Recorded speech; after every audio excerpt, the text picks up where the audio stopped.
का नाम क्या है? शॉर्ट फॉर्म में बता दो। GB sir. Bhupesh Bhardwaj sir, Bhargav, मुझे भी पूरा नाम याद नहीं है, जीबी सर ही फेमस है। तो जीबी सर भी हैं हमारे साथ, मैं भी हूँ आपके साथ। हाँ, तो शुरू करते हैं आज का सेशन। जीबी सर आपको स्टार्ट करेंगे और कार्ड सेट्स के बारे में पढ़ेंगे। आज क्या-क्या कवर करना है हमें? आज क्या-क्या कवर करना है? आज हमें करना है रिलेशन, डोमेन एंड रेंज, है ना? और इसके अलावा आज हम करेंगे domain and range functions, relations के बारे में पढ़ेंगे, टाइप और नंबर ऑफ रिलेशंस के बारे में पढ़ेंगे, कितने रिलेशन हो सकते हैं। टाइप ऑफ रिलेशन के बारे में पढ़ेंगे, void relation, universal relation, symmetric relation, reflexive relation, transitive relation, equivalence relation और finally composition of relation last में पढ़ेंगे। तो शुरू करते हैं आज का सेशन। सबसे पहले कार्टेशियन प्रोडक्ट, जीबी सर के पास चलते हैं, जीबी सर एक्सप्लेन करेंगे। तो मिलिए जीबी सर से भी, ये हमारे जीबी सर यहाँ पर। फंक्शन के ऊपर हम लोग से देखी हुई है, जिसमें से एक चीज का नाम है कार्टेशियन प्रोडक्ट ऑफ सेट। देखिए सबको पता है कि अगर बाय द वे ए और बी अपने आप में दो नॉन एम्प्टी सेट्स हो, तो फिर ए का एक एलिमेंट स्मॉल ए और बी का एक एलिमेंट स्मॉल बी जो होगा, उनका जो ऑर्डर पेयर होगा वो कार्टेशियन प्रोडक्ट कहलाता है। इस प्रोडक्ट जैसा कुछ नहीं है, मैं आपको फिर क्लियर कर दूं, इस प्रोडक्ट जैसा कुछ नहीं है। प्रोडक्ट मतलब ये वो मल्टीप्लाई वाले प्रोडक्ट जैसा कुछ भी नहीं है। एक्चुअल में एक आंसर है।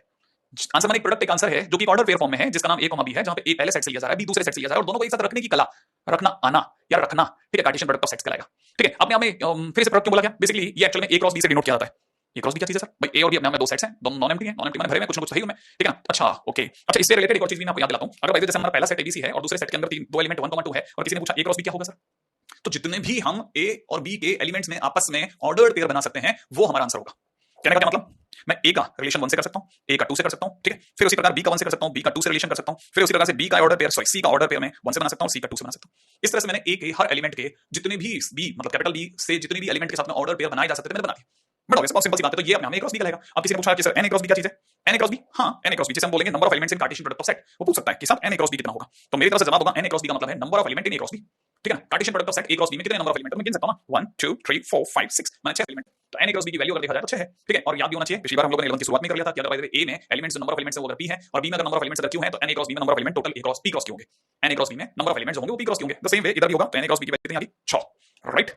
बहुत सही, बहुत सिंपल। चलें आगे बढ़ें। किसी को कोई डाउट है ए क्रॉस बी की वैल्यू 6 क्यों आई, या किसी को कोई डाउट है इसमें तो बताइए पहले। किसी को कोई और एग्जांपल चाहिए तो भी बताइए। अगर सब कुछ क्लियर है तो एक यस लिख दो ताकि हम आगे चलें, है ना। एक थम्स अप, एक यस लिख दो जल्दी से अगर क्लियर है बात तो। हाँ जी, यस क्लियर है, ग्रेट ग्रेट। चलिए फिर आगे चलते हैं नेक्स्ट कंसेप्ट पर।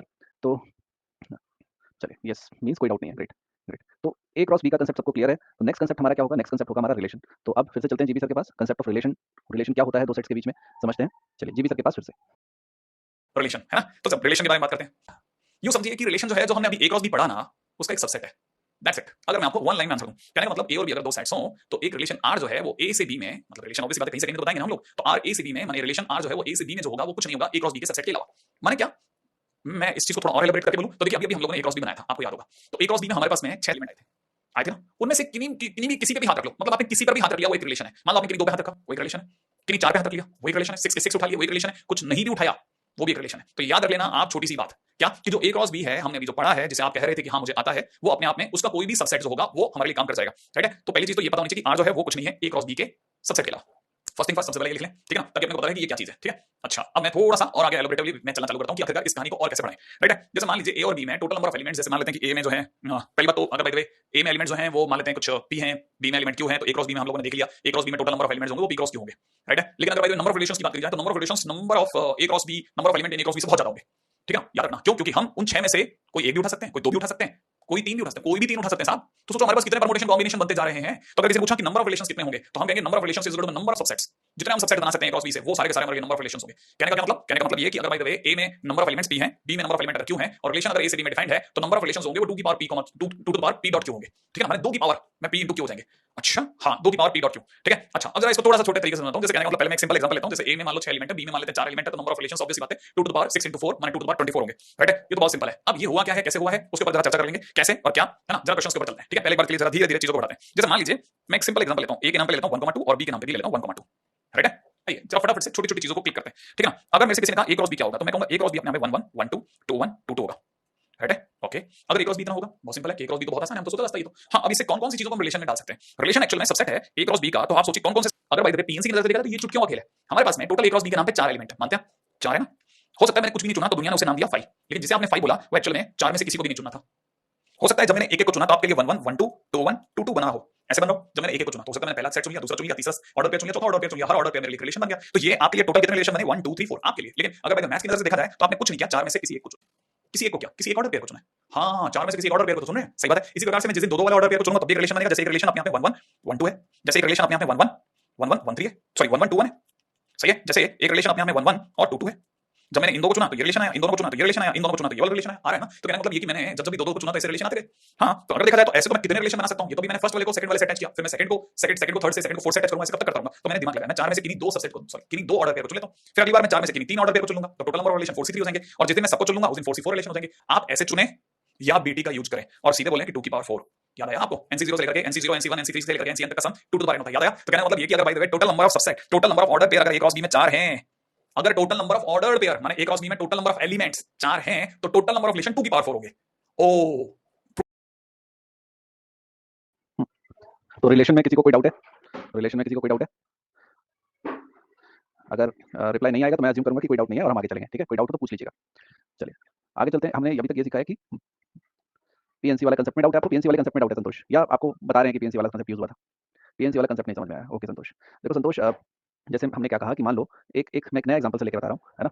मैं एक नया एग्जांपल बता रहा हूँ संतोष, ध्यान से सुनो। मान लो कि मेरा एक सेट ए है जिसमें 3 एलिमेंट है, मान लेते हैं ए, बी और सी है।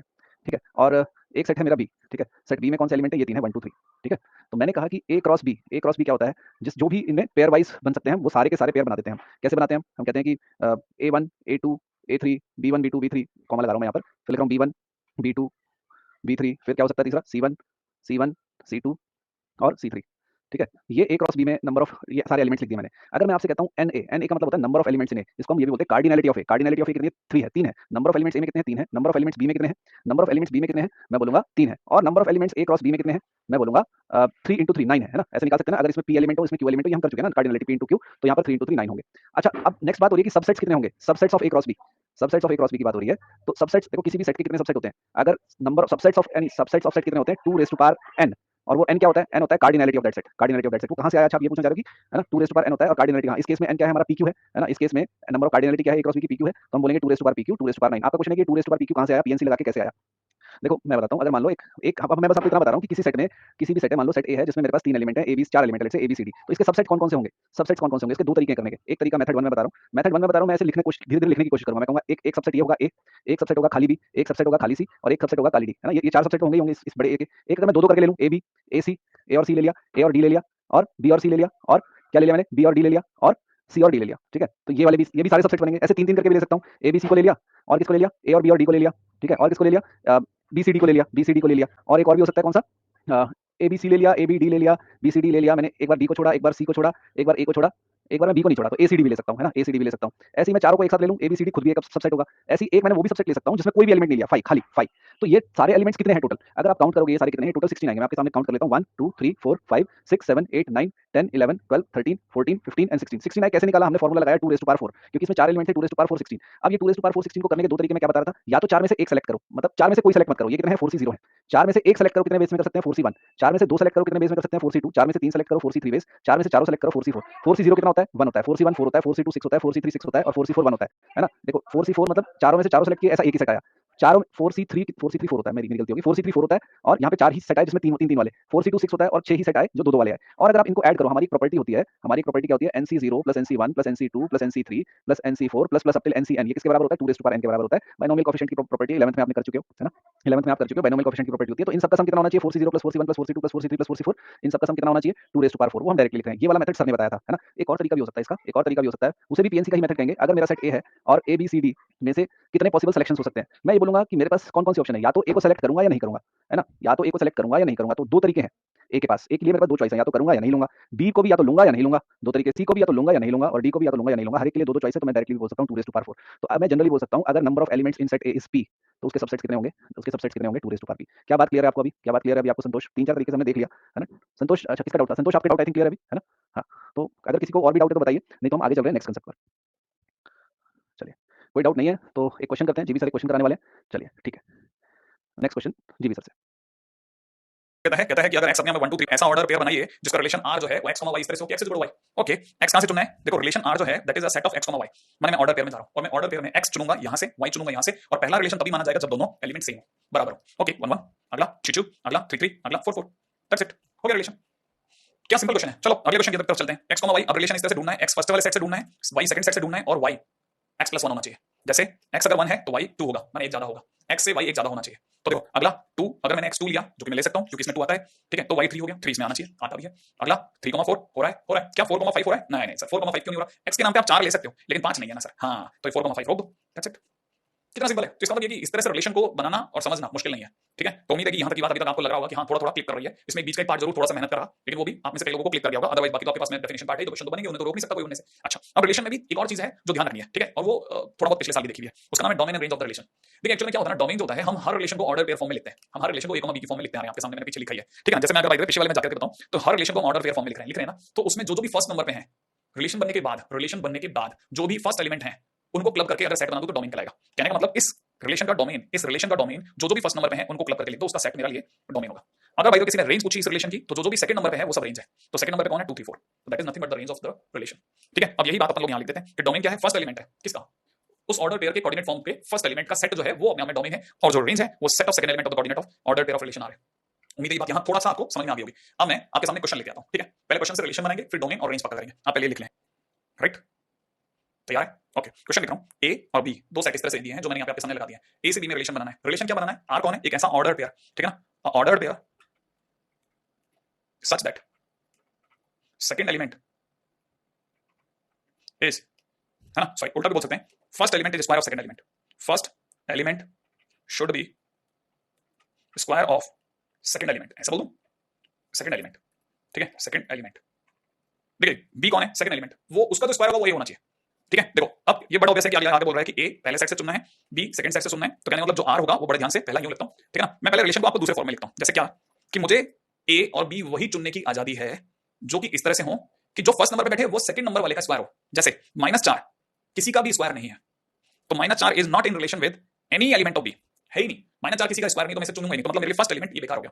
अब चलते हैं 1 पे, 1 अपने आप में, इस 1 पे बात करते हैं, 1 अपने आप में इन द रिलेशन ऑफ 1 है, क्यों, क्योंकि 1 इज इक्वल टू 1 का स्क्वायर होता है। हाँ हाँ सर बिल्कुल, तो एक रिलेशन 1 और 1 के बीच में हो गया। अब 2 पे बात करता हूं, 2 के बारे में बात करता हूं, 2 किसी का स्क्वायर हो सकता है, आपको भी हाँ सर किसका, √2 का, क्या √2 बी में है, नहीं, तो √2 is not in the relation of any element of B, तो कहने मतलब ये, सॉरी गलत बोल गया, 2 is not in the relation of any element of the B, 2 अपने आप में किसी का भी स्क्वायर नहीं है, इसलिए 2 आउट हो गया। अब आ जाओ 4 पे, 4 की अगर हम लोग बात करते हैं तो 4 किसका स्क्वायर है, 4 अपने आप में -2 का स्क्वायर है, 4 अपने आप में 2 का भी स्क्वायर है, और 2 और -2 दोनों बी में मौजूद है, इसका मतलब 4 को लेकर एक नहीं बल्कि दो रिलेशन आ गया हमारे पास में, तो 4 की बात भी होगी। अब आ जाइए 9 पे, ठीक है, 9 अपने आप में किसका स्क्वायर है साहब, 9 अपने आप में 3 का स्क्वायर है, -3 का भी होता है लेकिन -3 बी में है ही नहीं, तो मैं क्या कर सकता हूं, तो इसका मतलब ये कि मेरे पास में अगर किसी ने रिलेशन मांगा तो मैं रिलेशन बोलूंगा एक 1 1, एक 4, -2, एक 4, 2, एक 9, 3, बस।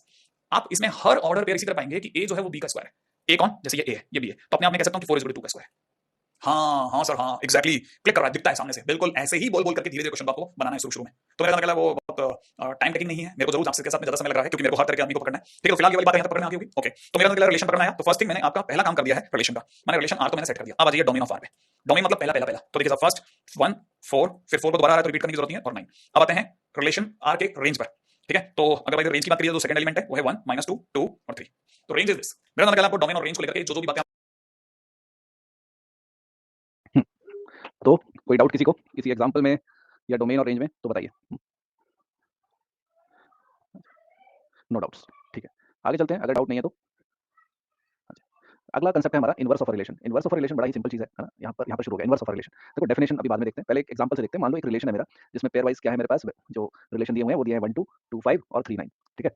तो इनवर्स रिलेशन, इस आर का इनवर्स रिलेशन कैसे लिखते हैं, आर रेज़ टू पावर -1, वैसे पावर नहीं होती है बट इसको बोलते हैं आर इनवर्स, जैसे साइन इनवर्स कॉस इनवर्स होता है, ऐसे रिलेशन इनवर्स को ऐसे लिखते हैं आर इनवर्स। और इसमें क्या करेंगे, 1 2 को उल्टा कर देंगे 2 1, है ना, 5 2 5 को 5 2 लिखेंगे, और 9 3 को 3 9 को 9 3 लिख देंगे। बेसिकली होता क्या है कि हम डेफिनेशन पे अगर हम जाएं तो वो क्या करता है, आर इनवर्स क्या होता है, आर इनवर्स में बी ए कर देते हैं। अगर ए बी कोई भी सेट है जो आर में है तो उसकी जगह बी ए लिखना है हमें, है ना। और इसी, क्योंकि अभी हमने डोमेन रेंज भी समझा, हम ये भी देख सकते हैं कि डोमेन आर की डोमेन कितनी थी, 1 2 और 3 थी इस हिसाब से, और रेंज ऑफ आर कितनी है, रेंज ऑफ आर है 259। अब अगर मैं आर इनवर्स की डोमेन की बात करूंगा तो वो क्या हो जाएगी 259, है ना। जो डोमेन थी आर की वो रेंज बन गई आर इनवर्स की, और जो रेंज थी आर की वो डोमेन बन गई आर इनवर्स की। तो ये भी एक बात है ना। एग्जांपल से शायद ज्यादा क्लियर होता है, डेफिनेशन रीड करने में थोड़ा सा दिक्कत आ रही होगी, बट एग्जांपल के बाद डेफिनेशन भी मेरे ख्याल से समझ में आ गई है।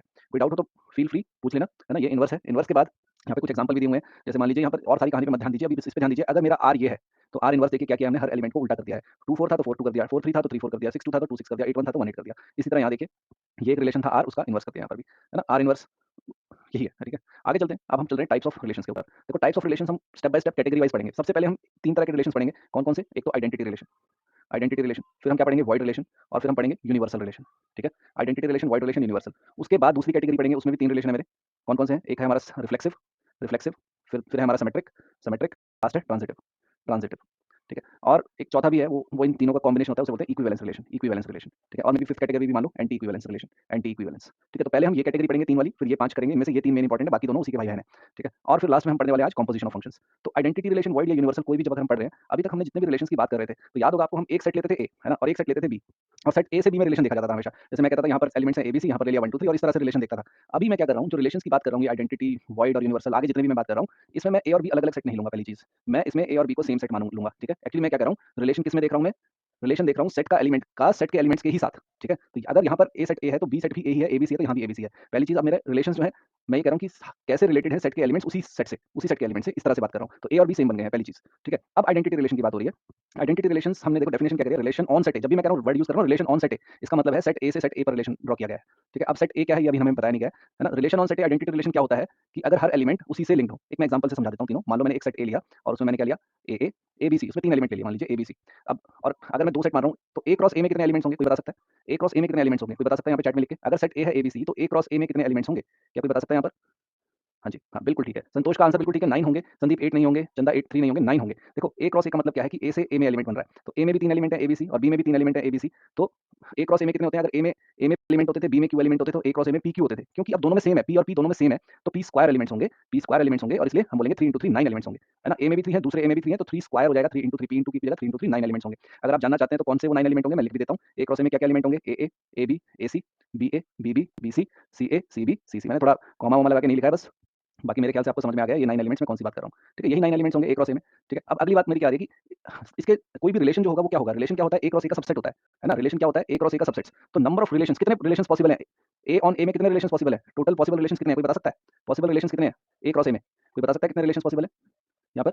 हाँ जी, 2 raise to power 9, very good Santosh. Santosh ने एकदम सही कहा। एक पॉसिबल रिलेशन क्या होता है? Number of subsets of A cross A, और number of subsets of A cross क्या हमने क्या किया था? 2 raise to power P Q. अगर पी और क्यू बराबर है 3 और 3 तो मैं बोलूँगा 2 raise to power 3 into 3, 2 raise to power 9 possible relations हैं ऑन सेट ए। उन 2 raise to power 9, 2 raise to power 9 कितना होता है? 512 होता है। अब 512 रिलेशंस में से मैं आइडेंटिटी रिलेशन कौन सा होता है ना? मैं उसकी बात कर रहा हूँ। ऐसे तो बहुत सारे रिलेशंस हैं। आइडेंटिटी रिलेशन मैं यहाँ पर लिख रहा हूँ ऊपर, या मैं ग्रीन वाला पार्ट इरेज़ कर रहा हूँ, है ना? आइडेंटिटी रिलेशन क्या होता है? मैं आइडेंटिटी रिलेशन का सेट लिख रहा हूँ, मैं उसको आई से रिप्रेजेंट कर रहा हूँ। आइडेंटिटी रिलेशन होता है ए, बी बी और सी सी। इसको हम आइडेंटिटी रिलेशन कहते हैं। अगर सेट ए में 3 एलिमेंट है एबीसी तो ए बी बी सी सी क्या है? आइडेंटिटी रिलेशन है ना? एक और रिलेशन लिख रहा हूँ मैं वी के नाम से, इसमें कोई भी एलिमेंट नहीं है ना? ये भी एक सबसेट है। देखो आई भी एक ए क्रॉस ए का सबसेट है, वी भी ए क्रॉस ए का सबसेट है, तो इसको हम क्या बोलते हैं? Void relation. ये भी एक वॉइड रिलेशन है। तो टोटल 512 रिलेशन पॉसिबल, उनमें से आइडेंटिटी कौन सा वाला है? ये वाला। उनमें से वॉइड कौन सा है? ये वाला। आपको ये भी कह सकता है यूनिवर्सल रिलेशन क्या होता है? यूनिवर्सल रिलेशन क्या होता है? यूनिवर्सल रिलेशन ए क्रॉस ए खुद होता है, ठीक है। मतलब यूनिवर्सल का मतलब सारे के सारे elements of A cross A आ जाए। मतलब यूनिवर्सल रिलेशन में कितने होंगे? 9 एलिमेंट्स ही होंगे। जो 9 एलिमेंट्स ए क्रॉस ए में थे वही 9 एलिमेंट्स यूनिवर्सल में होंगे, तो वो होता है यूनिवर्सल रिलेशन। तो वैसे तो बहुत सारे रिलेशंस पॉसिबल हैं, उनमें से 3 के नाम मैंने आपको बता दिए क्या-क्या होते हैं, ठीक है। यहाँ पे लिखा भी हुआ है, डेफिनेशन से पढ़ो एक बार। Relation on set A is identity relation if each and every element of A is related to itself, ठीक है। हाँ, ए क्रॉस ए यू के बराबर है, बिल्कुल संतोष ने एकदम सही बात की थी, ठीक है। तो अगर ए बी के बराबर है तो ये डेफिनेशन होगी।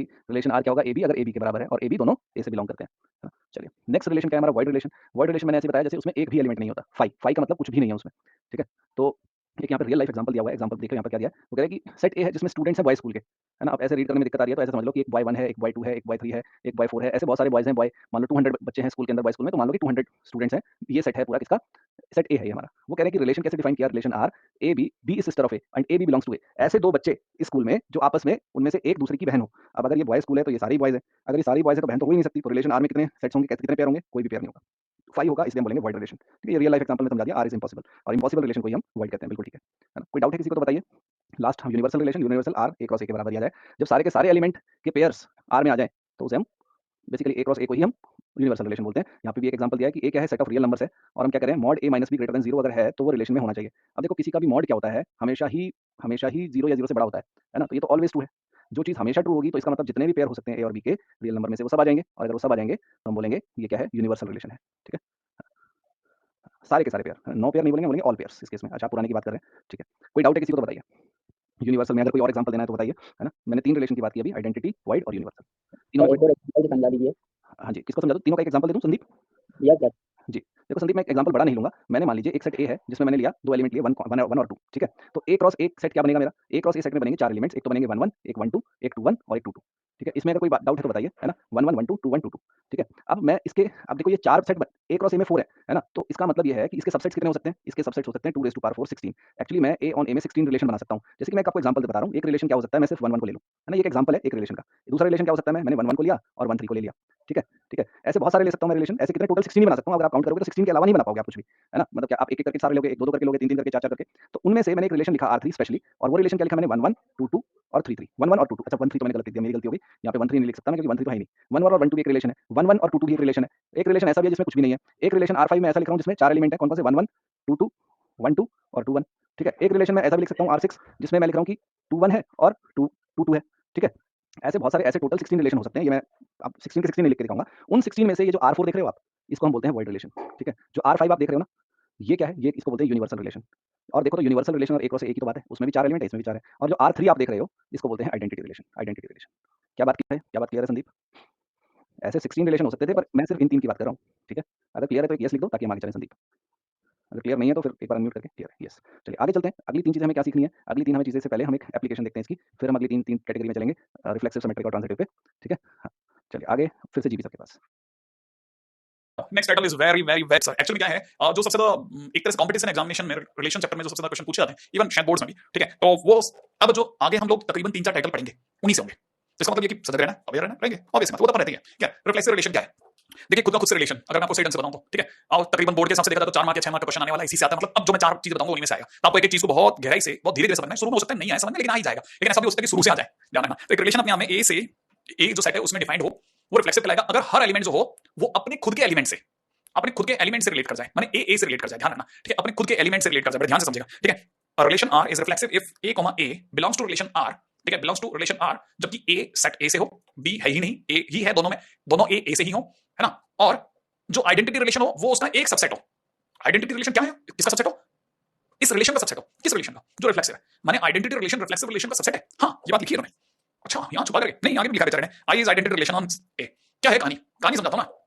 शुरुआत में कहानी बड़ी ऐसी घुमावदार पेचीदा लगती है, बाद में लगता है अरे यार इससे पागल लगता है कि क्या कहानी थी। अगर ए से रिलेट होता हुआ दिख जाए तो समझ जाना रिफ्लेक्सिव है। दिखाता हूं कैसे, ठीक है? चलिए रिलेशन की बात करते हैं। क्वेश्चन में पूछ रहा है कि इनमें से कौन रिफ्लेक्सिव है, ठीक है? शुरुआत के क्वेश्चन को मैं करता हूं, फिर धीरे-धीरे आप एंटर करना चालू करना सीख जाओगे, ठीक है? पहला रिलेशन एक्स और वाई करके एक सेट है जो कि रिलेशन का पार्ट है। हम एक्स और वाई दोनों नेचुरल नंबर से लेंगे। क्लियर रखना ये बात, एक्स और वाई दोनों नेचुरल नंबर से। क्लियर? अच्छा, x is divisible by y होने पर ही हम रिलेशन मानेंगे। X is divisible by y होने पर ही हम अपने आप में डिविजिबिलिटी मानेंगे।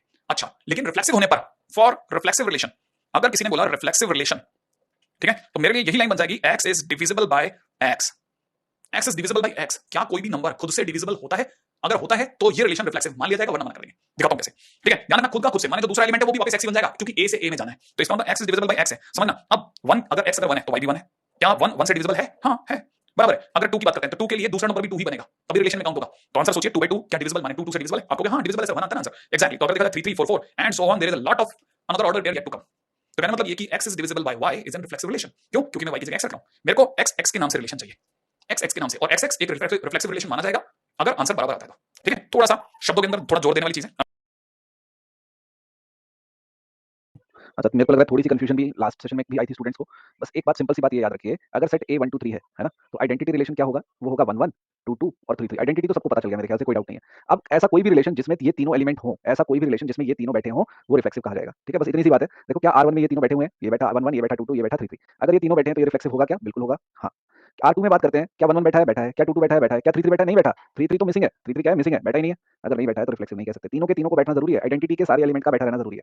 क्या इसमें 1 1 बैठा है? बैठा है। क्या 2 2 है? बिल्कुल है। क्या 3 3 है? बिल्कुल है। तीनों अगर हैं तो इसका मतलब ये भी रिफ्लेक्सिव है। आइडेंटिटी रिलेशन खुद भी रिफ्लेक्सिव होता है, हम बोल सकते हैं। ऐसा नहीं कि रिफ्लेक्सिव एक ही होगा, रिफ्लेक्सिव बहुत सारे हो सकते हैं, बट आइडेंटिटी खुद भी एक सबसे छोटा रिफ्लेक्सिव सेट रिलेशन क्या होगा? आइडेंटिटी खुद होगा। उसमें कुछ और ऐड कर दोगे तो भी रिफ्लेक्सिव ही रहेगा। आइडेंटिटी में कुछ ऐड कर दो, रिफ्लेक्सिव बन गया, समझ लो, ठीक है? कुछ नहीं भी ऐड करोगे तो भी रिफ्लेक्सिव रहेगा। मेरे ख्याल से कोई डाउट नहीं होना चाहिए, अगर है तो बता दीजिए, है ना? हाँ जी। कोमल, आपको कोई डाउट है R3 में या नो डाउट्स? कोमल, आपको कोई डाउट नहीं? मैंने आपका मैसेज अभी देखा R3 भी रिफ्लेक्सिव होगा क्योंकि उसमें तीनों बैठे हैं, ठीक है? अगर कोई डाउट है तो प्लीज लिखिए, ठीक है? ग्रेट। चलिए अच्छा आगे चलते हैं, है ना? ये क्वेश्चन तो हो गया। नेक्स्ट अब हम क्या करेंगे? रिफ्लेक्सिव कर लिया, अब हम करते हैं सिमेट्रिक के बारे में बात। अच्छा चलिए, ठीक है, सिमेट्रिक के बारे में फिर से जीवी सर के पास चलते हैं और समझते हैं सिमेट्रिक रिलेशन।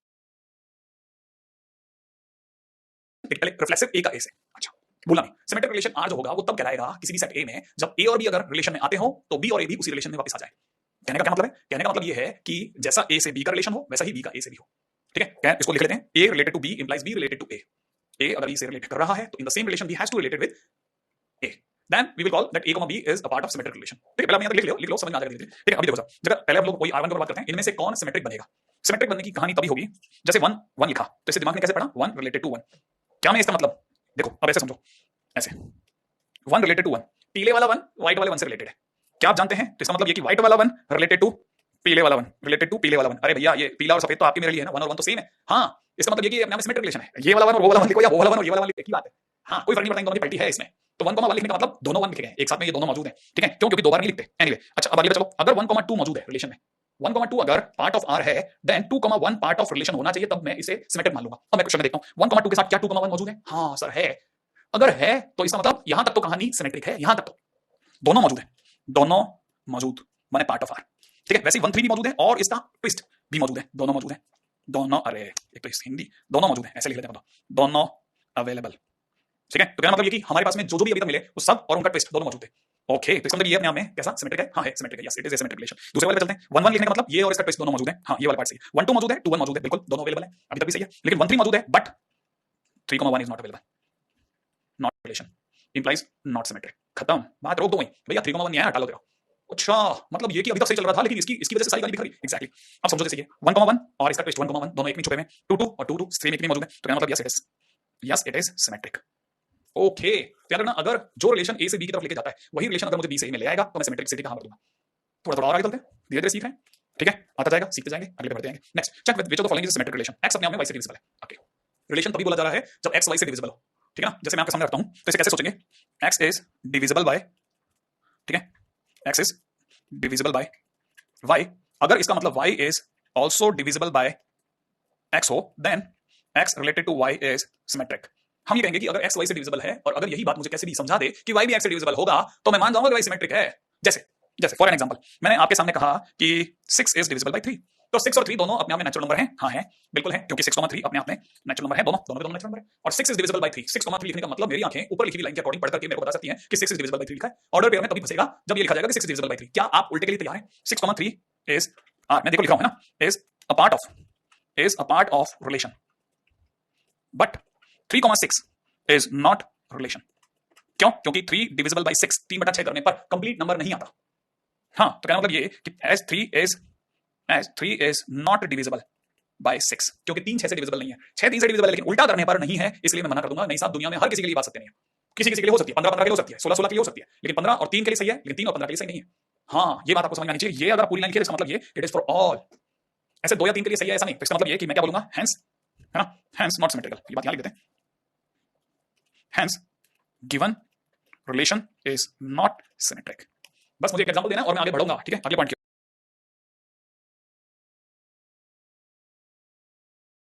हाँ जी, किसी को कोई डाउट सिमेट्रिक रिलेशन में तो बताइए। सिमेट्रिक का मतलब ये है कि अगर कोई भी पेयर बैठा है तो उसका उल्टा पेयर भी बैठा होना चाहिए रिलेशन में, है ना। एग्जांपल में कोई डाउट हो R1 R2 R3 में, देखो यहाँ पर कोई दिक्कत नहीं थी, 1 2 बैठा था, 2 1 भी बैठा है, 1 3 का उल्टा नहीं बैठा है, मतलब 3 1 मिसिंग है, इसलिए ये सिमेट्रिक नहीं है। बाकी सब में कोई दिक्कत नहीं है। कोई डाउट है तो बताइए, नहीं तो आगे चलते हैं, है ना, नो डाउट्स। ओके, चलिए फिर आगे चलते हैं नेक्स्ट कंसेप्ट पर। और नेक्स्ट कंसेप्ट है हमारा ट्रांजिटिव, है ना, रिलेशंस में ट्रांजिटिव बड़ा इंपॉर्टेंट है, फिर लास्ट वाला, और फिर उसके बाद हम कंपोजिशन पे चलेंगे। फिर से जीबी सर के पास चलते हैं, समझते हैं ट्रांजिटिव रिलेशन। अगला ट्रांजिटिव, दूसरा हमने सीखा सिमेट्रिक कि ए और बी में रिलेशन है तो बी और ए में भी सेम रिलेशन होगा, तो हां भरूंगा। अब ट्रांजिटिव क्या है? ट्रांजिटिव में एक नया एलिमेंट सी मेरे को मेरे घर से लगाना पड़ेगा। ए और बी में जो रिलेशन है वैसा ही मैं एक और रिलेशन एज्यूम करूंगा कि बी और सी में भी सेम रिलेशन है। क्या क्वेश्चन मुझे ए और बी देगा, एक मैं नया एलिमेंट सी खुद सोचूंगा, एज्यूम करूंगा, और मैं इस तरह से एज्यूम करूंगा कि बी और सी में भी सेम रिलेशन हो, और मैं प्रूव करूंगा कि जो रिलेशन ए का बी से है और बी का सी से है वैसे ही ए का सी से भी है। मैं प्रूव करूंगा। सी कौन लाएगा? मैं लाऊंगा। कैसे लाऊंगा? ठीक वैसे ही जैसे ए और बी गिवन है, सेम रिलेशन में मैं एक सी लाऊंगा, और मैं ये बताऊंगा कि जैसा ए का बी से रिलेशन है वैसा बी का सी से रिलेशन है, वैसा का वैसा रिलेशन ए का सी से भी है। अगर ऐसा मैं कर पाया तो ट्रांजिटिव बोल दूंगा। नाम ही ट्रांजिटिव है, जैसा इसका इससे वैसा उसका उससे वैसा इसका भी उससे, ट्रांजिटिव। ओके, जैसे एक रिलेशन आर जो है सेट ए में ट्रांजिटिव कहलाता है। अगर ए और बी के बीच में रिलेशन आर हो और कोई बी और सी के बीच में भी वही रिलेशन आर हो, तो फिर ए और सी में भी वही रिलेशन आएगा। अगर ऐसा है then it is transitive relation. ठीक है, अच्छा अब जरा समझना, सी अक्सर मैं एज्यूम करके लाऊंगा। क्लियर है? जरा ध्यान से देखना। ठीक है, एग्जांपल लेते हैं हम लोग। पहला सेट है 1 2 2 3 1 3, है ना। मैंने जैसा पढ़ा हो गया, आप समझो। 1 का 2 से रिलेशन है, 1 का 2 से रिलेशन है, 2 का 3 से रिलेशन है। हाँ, इसको पढ़ते हैं 1 रिलेटेड टू 2, 2 रिलेटेड टू 3, है ना, and 1 is also related to 3, ये पढ़ रहा है, एंड 1 इज रिलेटेड टू 3। आप सोचो, देखो 1 का 2 से 2 का 3 से और फिर 1 का 3 से, खुद नहीं दे दिया तो मैं कहूंगा है यस इट इज ट्रांजिटिव। ठीक है, ये अपने आप में ट्रांजिटिव रिलेशन है। 1 का 2 से रिलेशन, 2 का 3 से, तो 1 का 3 से, खत्म। अगले पॉइंट पे बात करते हैं। 1 का 1 से, 1 का 3 से, ठीक है, 1 का 1 से, 1 का 3 से, फिर 3 का 2 से। ठीक है, ये क्या रिलेशन हुआ? ये तो रिलेशन ही नहीं हुआ। अगर भाई मैं इन दोनों की भी बात करता हूं, देखो जरा, 1 इज रिलेटेड टू 3, ठीक है, and 3 is related to 2, 3 is related to 2। अगर कहीं इसने 1 2 दिया होता तो मैं कह देता हाँ ये अपने आप में ट्रांजिटिव हो गया। इसने 3 दिए लेकिन उन 3 में भी कोई किसी के साथ में, मान लो अगर मैं कोई 2 को पकड़ता हूं तो उससे तीसरा नहीं आ रहा, कोई भी 2 पकड़ता हूं तो उनसे तीसरा सेट नहीं बन रहा मेरा, तो मैं मना कर दूंगा नहीं साहब ये ट्रांजिटिव नहीं है। ठीक है, अच्छा ओके। अगर भाई वैसे दिया होता, जैसे इसने 3,2 दिया है, मान अभी इसने कोई दिया ही नहीं तो फिर मैं क्या बोल सकता हूं, 1,2 is not a part of relation, implies not a transitive. लिख लो ये बात। जैसे क्वेश्चन में किसने दिया x is divisible bye y, ठीक है, तो मैं अपनी तरफ से पहले लिखूंगा x is divisible bye y, and फिर मैं अपनी तरफ से लिख रहा हूं y इज डिविजिबल बाय, मैं इस लाइन को पूरा लिख देता हूं नहीं तो यहां आपको ये समझ में नहीं आएगी। x is divisible bye y, ठीक है, कमा y is divisible bye x। अगर मैं कैसे भी करके y is divisible bye z, sorry, अगर मैं ये प्रूव कर दूं कि x is also divisible by z, तब मेरा काम बन गया। बस मुझे कैसे भी ऐसे सेट दे दीजिए जो मेरे इस बात को प्रूव करते हो, ठीक है, और कोशिश कीजिए कि ऐसे सेट दीजिए, बड़े ध्यान से सुनना ये जो मैं आपको बोलने वाला हूं, ऐसे नंबर दीजिए जिससे प्रूफ ना होता हो, उल्टी स्ट्रेटजी पे। क्यों? क्योंकि प्रूफ करने से ज्यादा इस बात को गलत प्रूफ करने पे दिमाग लगाओ तो हो सकता है शायद कोई चीज आप नहीं सोच पा रहे वो क्लिक कर जाए।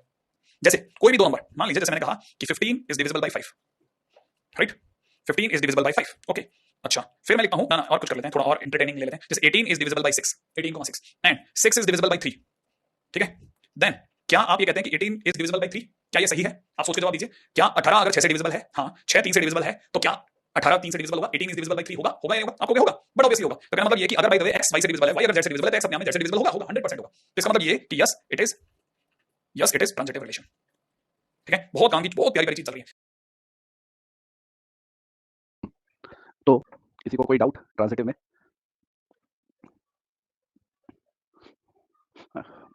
No doubts. चलिए आगे चलते हैं।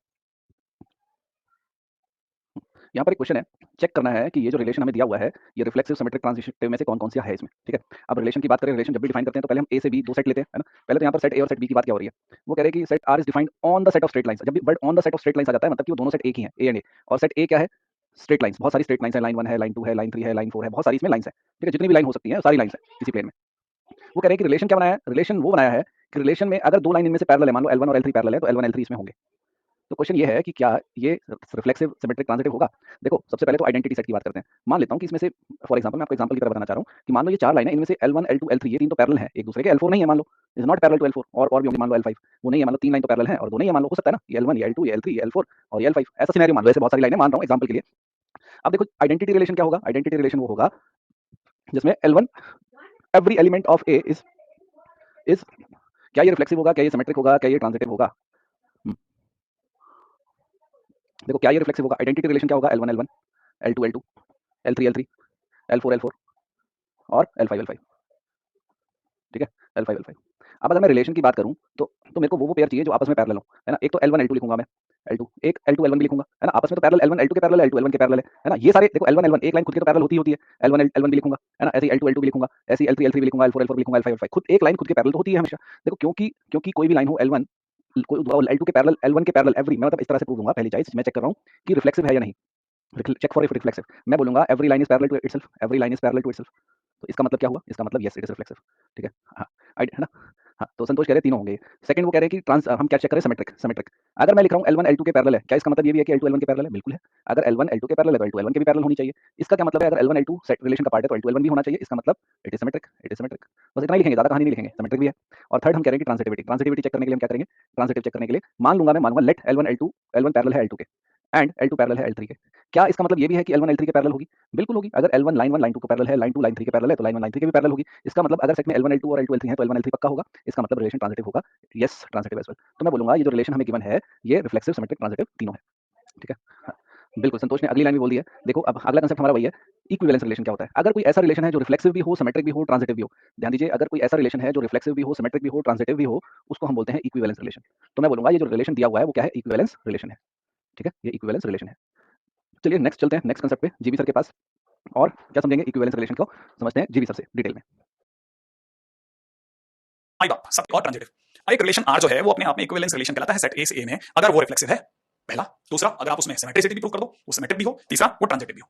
सिमेट्रिक कब होता है, सिमेट्रिक होता है कब, जब A से A में रिलेशन हो, और सॉरी गलत बोला, रिफ्लेक्सिव कब होता है जब A से A में रिलेशन हो, सिमेट्रिक कब होता है जैसा रिलेशन A से B में हो वैसा B से A में हो, और ट्रांजिटिव कब होता है जब A से B में रिलेशन और B से C में रिलेशन देने लग जाए A से C में रिलेशन, ठीक है, ध्यान रख लेना। हाँ, इसमें एक छोटा सा पॉइंट और याद रखना कि आइडेंटिटी रिलेशन होता है जैसे 1 1 है वो अपने आप में सबको खुश रखता है, ठीक है। जो आइडेंटिटी रिलेशन होता है that is an equivalence relation, okay. 6 marks question, बहुत ध्यान से, रेडी। हालांकि मैं इस पे आऊंगा लेकिन इससे पहले कि हम इस पे चलें थोड़ा धीरे धीरे आगे बढ़ते हैं, रेडी। अगला एक पॉइंट और पहले से दिमाग में डाल लें, एंटी इक्विवेलेंस रिलेशन। ये क्या कहता है, एंटी इक्विवेलेंस रिलेशन कहता है कि एक रिलेशन आर जो है वो अपने आप में एंटी इक्विवेलेंस रिलेशन कहलाता है अगर ए जो है वो बी से रिलेटेड हो और बी भी उसी तरह से ए से रिलेटेड हो, लेकिन कब हो, जब ए और बी बराबर दे रखे हो। हाँ, तभी अपने आप में इसको हम एंटी इक्विवेलेंस रिलेशन कहते हैं। जैसे क्या, x is greater than equal to y, है ना, x is greater than equal to y, अब इसी टाइम पे से ट्विस्ट मारो, and y is greater than equal to x, both relations are possible simultaneously, ठीक है, only when x is equal to y, x y से बड़ा हो, एक्स वाई से बड़ा या बराबर हो और वाई एक्स से बड़ा या बराबर हो, दोनों रिलेशन एक साथ तभी हो सकते हैं जब दोनों अपनी साइड से इक्वल को हां कर दें, ये जब बराबर हो जाते हैं। तो मतलब ये कि x is greater than equal to y and y is greater than equal to x is both simultaneously feasible तभी है when x is equal to y. और अगर ऐसा है तो हम कहेंगे कि हां ये एंटी इक्विवेलेंस रिलेशन है, that's it, yes it is anti equivalence relation, yes it is anti equivalence relation, yes it is anti equivalence. ठीक है, चलें, अगर बाद में आपको ये बात समझ में आ गई तो फटाफट आगे बढ़ो नेक्स्ट पॉइंट की ओर। अगला क्या बताइए साहब, एक्स अपने आप में वाई से डिविजिबल होने को, एक्स वाई से डिविजिबल है, okay, x is divisible by y, इसी टाइम पे उल्टा सोचिए, y is divisible by x, दोनों एक दूसरे से डिविजिबल हाँ हो सकते हैं कब, जब दोनों बराबर हो, ओनली पॉसिबल या possible only when x is equal to y. जैसे 15 15 15 और 15 15 15 से डिविजिबल है, दूसरा 15 पहले वाले 15 से डिविजिबल है, लेकिन तभी डिविजिबल है जब दोनों बराबर है, नहीं तो फिर ऐसा नहीं होता कि एक नंबर अगर दूसरे से डिविजिबल है तो उसका उल्टा करने पे भी डिविजिबिलिटी आ जाए। डिविजिबिलिटी उल्टा करने से तभी आती है जब दोनों इक्वल हो, और अगर इक्वल हो गया और रिलेशन सेट हो रहा है तो इसका मतलब एंटी इक्विवेलेंस रिलेशन है। चले आगे, अभी अपने इक्विवेलेंस सीखा, इक्विवेलेंस में जब तीनों आ जाए, तो इक्विवेलेंस रिलेशन, अगर रिलेशन में ये तीनों खूबियां हो या तीनों बीमारियां हो, कुछ भी कहो, या तीनों कैरेक्टरिस्टिक्स हो, है ना, सही बात तो ये होगी, तीनों अगर तीनों बातें हो तो उसको इक्विवेलेंस रिलेशन बोला जाता है। चलिए, एंटी इक्विवेलेंस रिलेशन क्या है, ये भी आपने किया। एंटी इक्विवेलेंस रिलेशन कहता है कि अगर x more than y, anti equivalence कैसे होगा, x more than y and y मोर, अगर बोथ रिलेशंस हमेशा पॉसिबल है और वो इंप्लाई कर रहा है x इक्वल टू y है तो इसे एंटी इक्विवेलेंस। ज्यादा इंपॉर्टेंट नहीं है, बहुत कम यूज होता है ना, बट फिर भी पता होना चाहिए। अब लास्ट कंसेप्ट है आज का, 5 मिनट रह गए और मेरे पास सर कितनी, एग्जांपल बता देना हाँ जी संदीप, सर, इसका एंटी इक्विवेलेंस रिलेशन का एग्जांपल। एंटी इक्विवेलेंस रिलेशन का एग्जांपल, बिल्कुल बिल्कुल। चलिए मैं बताता हूँ आपको।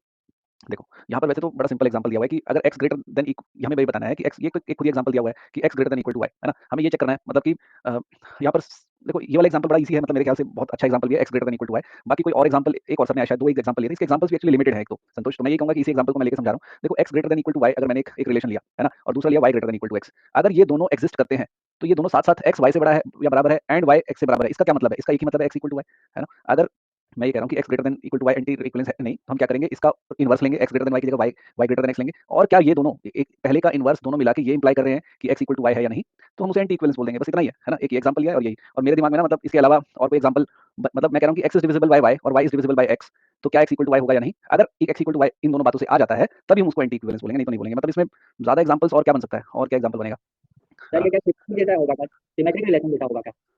ये सिमेट्रिक रिलेशन देता होगा क्या, नहीं नहीं नहीं, देखो सिमेट्रिक एक अलग चीज है, सिमेट्रिक देखो एक अलग चीज है, सिमेट्रिक में ये कह रहे हैं कि अगर 1 2 है तो 2 है ना, वो अलग बात है।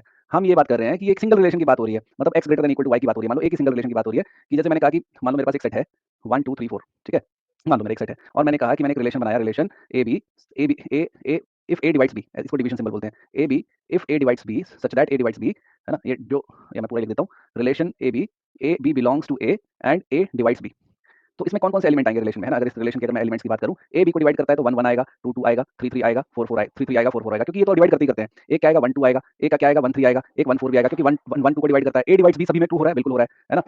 अब मैं ये बात करूं, इसमें मैं बात करूं कि 2 4 भी आएगा, ठीक है, और क्या आएगा, बस आई थिंक सारे एलिमेंट हो गए, है ना, 1 1 2 2 3 3 4 4 1 2 1 3 1 4 2 4, ये सारे एलिमेंट किसमें आएंगे, A B such that A divides B. अब बात हो रही है कि क्या ये रिलेशन एंटी इक्विवेलेंस है या नहीं, है ना, देखो 2 मिनट रह गए, इसी में डिस्कशन शायद 2 मिनट एक्सटेंड करनी पड़ेगी, तो मैं बोलूंगा हाँ ये है, क्यों है, क्योंकि अगर मैं इसका इनवर्स निकालूंगा, और मतलब मैं बोल रहा हूँ कि x greater than A divide B, इसका इनवर्स क्या होगा, बी डिवाइड ए, क्या A divide B and B divide A, अगर ये दोनों बातें साथ साथ सच हो जाए, क्या इसका मतलब ये है कि ए इक्वल टू बी होगा, मतलब अगर मैं इसका इनवर्स निकालूं, आप ये समझ, इस तरह से समझो, इसका इनवर्स लिखूं मैं यहाँ पर, एक आर इनवर्स लिखूं, और आर इनवर्स और आर में सिर्फ आइडेंटिटी एलिमेंट्स कॉमन आ जाए, मतलब 1 1 2 2 3 3 कॉमन हो और 4 4 कॉमन हो और कुछ भी कॉमन ना हो, तो हम उसको बोलेंगे एंटी इक्विवेलेंस। इस तरह से आप समझो, क्योंकि finally x equal to y मुझे देखना है, अगर एक रिलेशन है r और एक रिलेशन उसका लिखा मैंने आर इनवर्स, आर और आर इनवर्स में क्या कॉमन है, आइडेंटिटी रिलेशन अगर कॉमन है तो मैं बोलूंगा एंटी इक्विवेलेंस है। ये रिफ्लेक्सिव, बिल्कुल ये इस केस में ये वाला रिलेशन रिफ्लेक्सिव है संतोष, ये वाला रिलेशन रिफ्लेक्सिव है क्योंकि आइडेंटिटीज का सबसेट है, ये रिलेशन रिफ्लेक्सिव है क्योंकि आइडेंटिटीज का सबसेट है। ठीक है, अब 40 मिनट बचे हैं, लास्ट कंसेप्ट कर लेते हैं, अगर नहीं हो पाया तो डोंट वरी, नेक्स्ट क्लास में पहले कंपोजिशन करेंगे। कंपोजिशन ऑफ रिलेशन कोई बड़ी चीज नहीं है, बस वो ये कह रही है कि मान लो एक मेरे पास रिलेशन, कंपोजिशन ऑफ रिलेशन की बात कर रहे हैं तो हम सबसे पहले क्या बात करते हैं, कि एक रिलेशन, हमारे पास दो रिलेशन होने चाहिए। मान लीजिए मेरे पास एक रिलेशन है आर और एक रिलेशन है एस, ठीक है, एक रिलेशन है आर और एक रिलेशन है एस। मैंने आर रिलेशन क्या लिया, आर रिलेशन लिया मैंने 1 2 और 2 3, और रिलेशन एस क्या लिया मैंने 3 4 और 4 और 3 4 और 2 5 लिया। ठीक है, देखो अगर मैं डिफाइन कर रहा हूँ एसओआर क्या है, मेरी कंपोजिट रिलेशन है। कंपोजिट रिलेशन डिफाइन होने की कंडीशन क्या है, कंपोजिट रिलेशन डिफाइन होने की कंडीशन ये है कि जो ये बाद वाला एसओआर लिखा ना, आर की जो रेंज है, जो आर की जो रेंज है, रेंज वो और एस की जो डोमेन है वो सेम होनी चाहिए। मतलब कि जो आर के बाद वाले एलिमेंट क्या है 2 और 3 और एस के पहले वाले एलिमेंट क्या है 3 और 2, क्या ये सेम है? अगर ये सेम है तो ही कंपोजिशन पॉसिबल है, पहली चीज। ठीक है, और अगर आप कंपोजिशन निकालना है तो क्या होगा, एसओआर क्या होगा, हम बोलेंगे एसओआर क्या होगा, 1 से 2 लिंक हुआ और 2 से 5 लिंक हुआ तो मैं बोलूंगा 1,5 होगा, और 2 से 3 लिंक हुआ और 3 4 से लिंक है तो मैं बोलूंगा 2,4। ठीक है, टाइम आज कभी कम है तो हम इतना ही कर पाएंगे। ठीक है, क्योंकि अभी मेरी भी नहीं अगली क्लास है, आपकी भी शायद अगली क्लास होगी, बट अगर क्लियर नहीं है तो कोई बात नहीं, देखो घबराना नहीं, क्योंकि कंपोजिशन रिलेशन इतना यूजफुल नहीं है, ये एक्चुअली क्या है, प्रीरिक्विजिट है कंपोजिशन ऑफ फंक्शन समझने के लिए। आपको याद होगा, आप ऐसे करते हो, फंक्शंस पढ़ा होगा, एफ ऑफ जी एक्स पढ़ते हो या नहीं, एफ ऑफ जी एक्स पढ़ते हो, है ना? तो सारे फंक्शन रिलेशन होते हैं, हम क्या बोलते हैं जब एफ ऑफ जी एक्स या एफ ओ जी निकालते हैं, ये कंपोजिट फंक्शंस बोलते हैं इनको। कंपोजिट रिलेशन की बात हो रही है, कंपोजिट फंक्शन ताकि अच्छे से समझ में आए, इसलिए जब हम एफ ओ जी निकालते हैं तो हम ये बोलते हैं जो जी की रेंज है वो एफ की डोमेन में लाई करनी चाहिए, जो अंदर वाले फंक्शन है उसकी जो रेंज है, उसका जो आउटपुट है वो बाहर वाले फंक्शन की डोमेन में आना चाहिए। तो बस इसी बात को एफ ओ जी की जगह यहाँ पर एस ओ आर लिख दिया, ये फंक्शन ही समझ लो, एस ओ आर मतलब एस, ये एक रिलेशन की बात हो रही है, आर की रेंज एस की डोमेन में लाई करनी चाहिए, तभी हम उसको कंपोजिट फंक्शन बोलते हैं। बस वो उसी को थोड़ा मैथमेटिकल डेफिनेशन में लिखा हुआ है।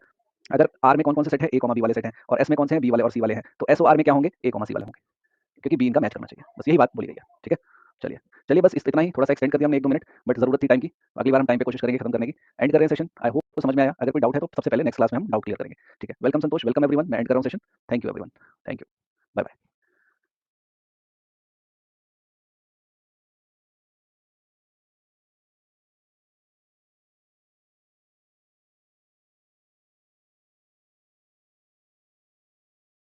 ये एक सजेशन हो सकता है कि नोट शुरू में दे दे, बिना क्वेश्चंस के थ्योरी वाला पार्ट दे दे कम से कम, है ना, और क्वेश्चंस के साथ वाले दोबारा नोट्स दे दें।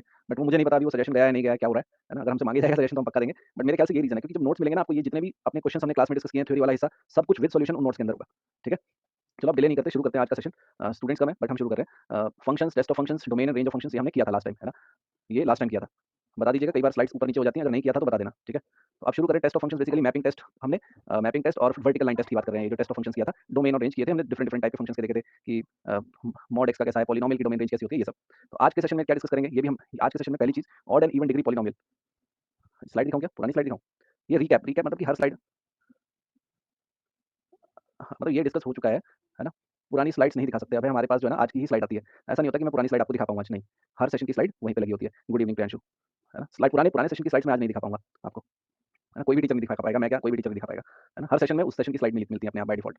अच्छा, ऑड डिग्री और इवन डिग्री पॉलिनोमियल क्या होता है? ऑड डिग्री पॉलिनोमियल क्या होता है, जब हाईएस्ट डिग्री ऑड हो, मतलब 1 3 5 7 कुछ भी हो, है ना? और इवन डिग्री क्या होगी, जब हाईएस्ट डिग्री 2 4 6 8 कुछ भी हो, है ना? अब देखो, ऑड डिग्री जो का जो पॉलिनोमियल होगा उसका जो ग्राफ होगा वो या तो नीचे से ऊपर की तरफ जाएगा घूम फिर के, या ऊपर से नीचे की तरफ जाएगा, है ना? तो डोमेन और रेंज दोनों रियल नंबर्स हो जाएंगे। अभी पॉलिनोमियल के ग्राफ में इसको डिटेल में करेंगे। रेंज भी ऑल रियल नंबर होगा, डोमेन भी ऑल रियल नंबर होगा। जैसे कि y इक्वल टू एक्स के ग्राफ की बात करें, वो एक डिग्री 1 है, ऑड डिग्री है, डोमेन भी ऑल रियल नंबर है, रेंज भी ऑल रियल नंबर है। बट अगर इवन डिग्री पॉलिनोमियल की बात करते हो, जैसे क्वाड्रेटिक पॉलिनोमियल हो गया या 4 डिग्री हो गया, तो या तो वो ऊपर से शुरू होकर ऊपर ही पहुंच जाएगा, या फिर वो नीचे से शुरू होकर नीचे ही चला जाएगा।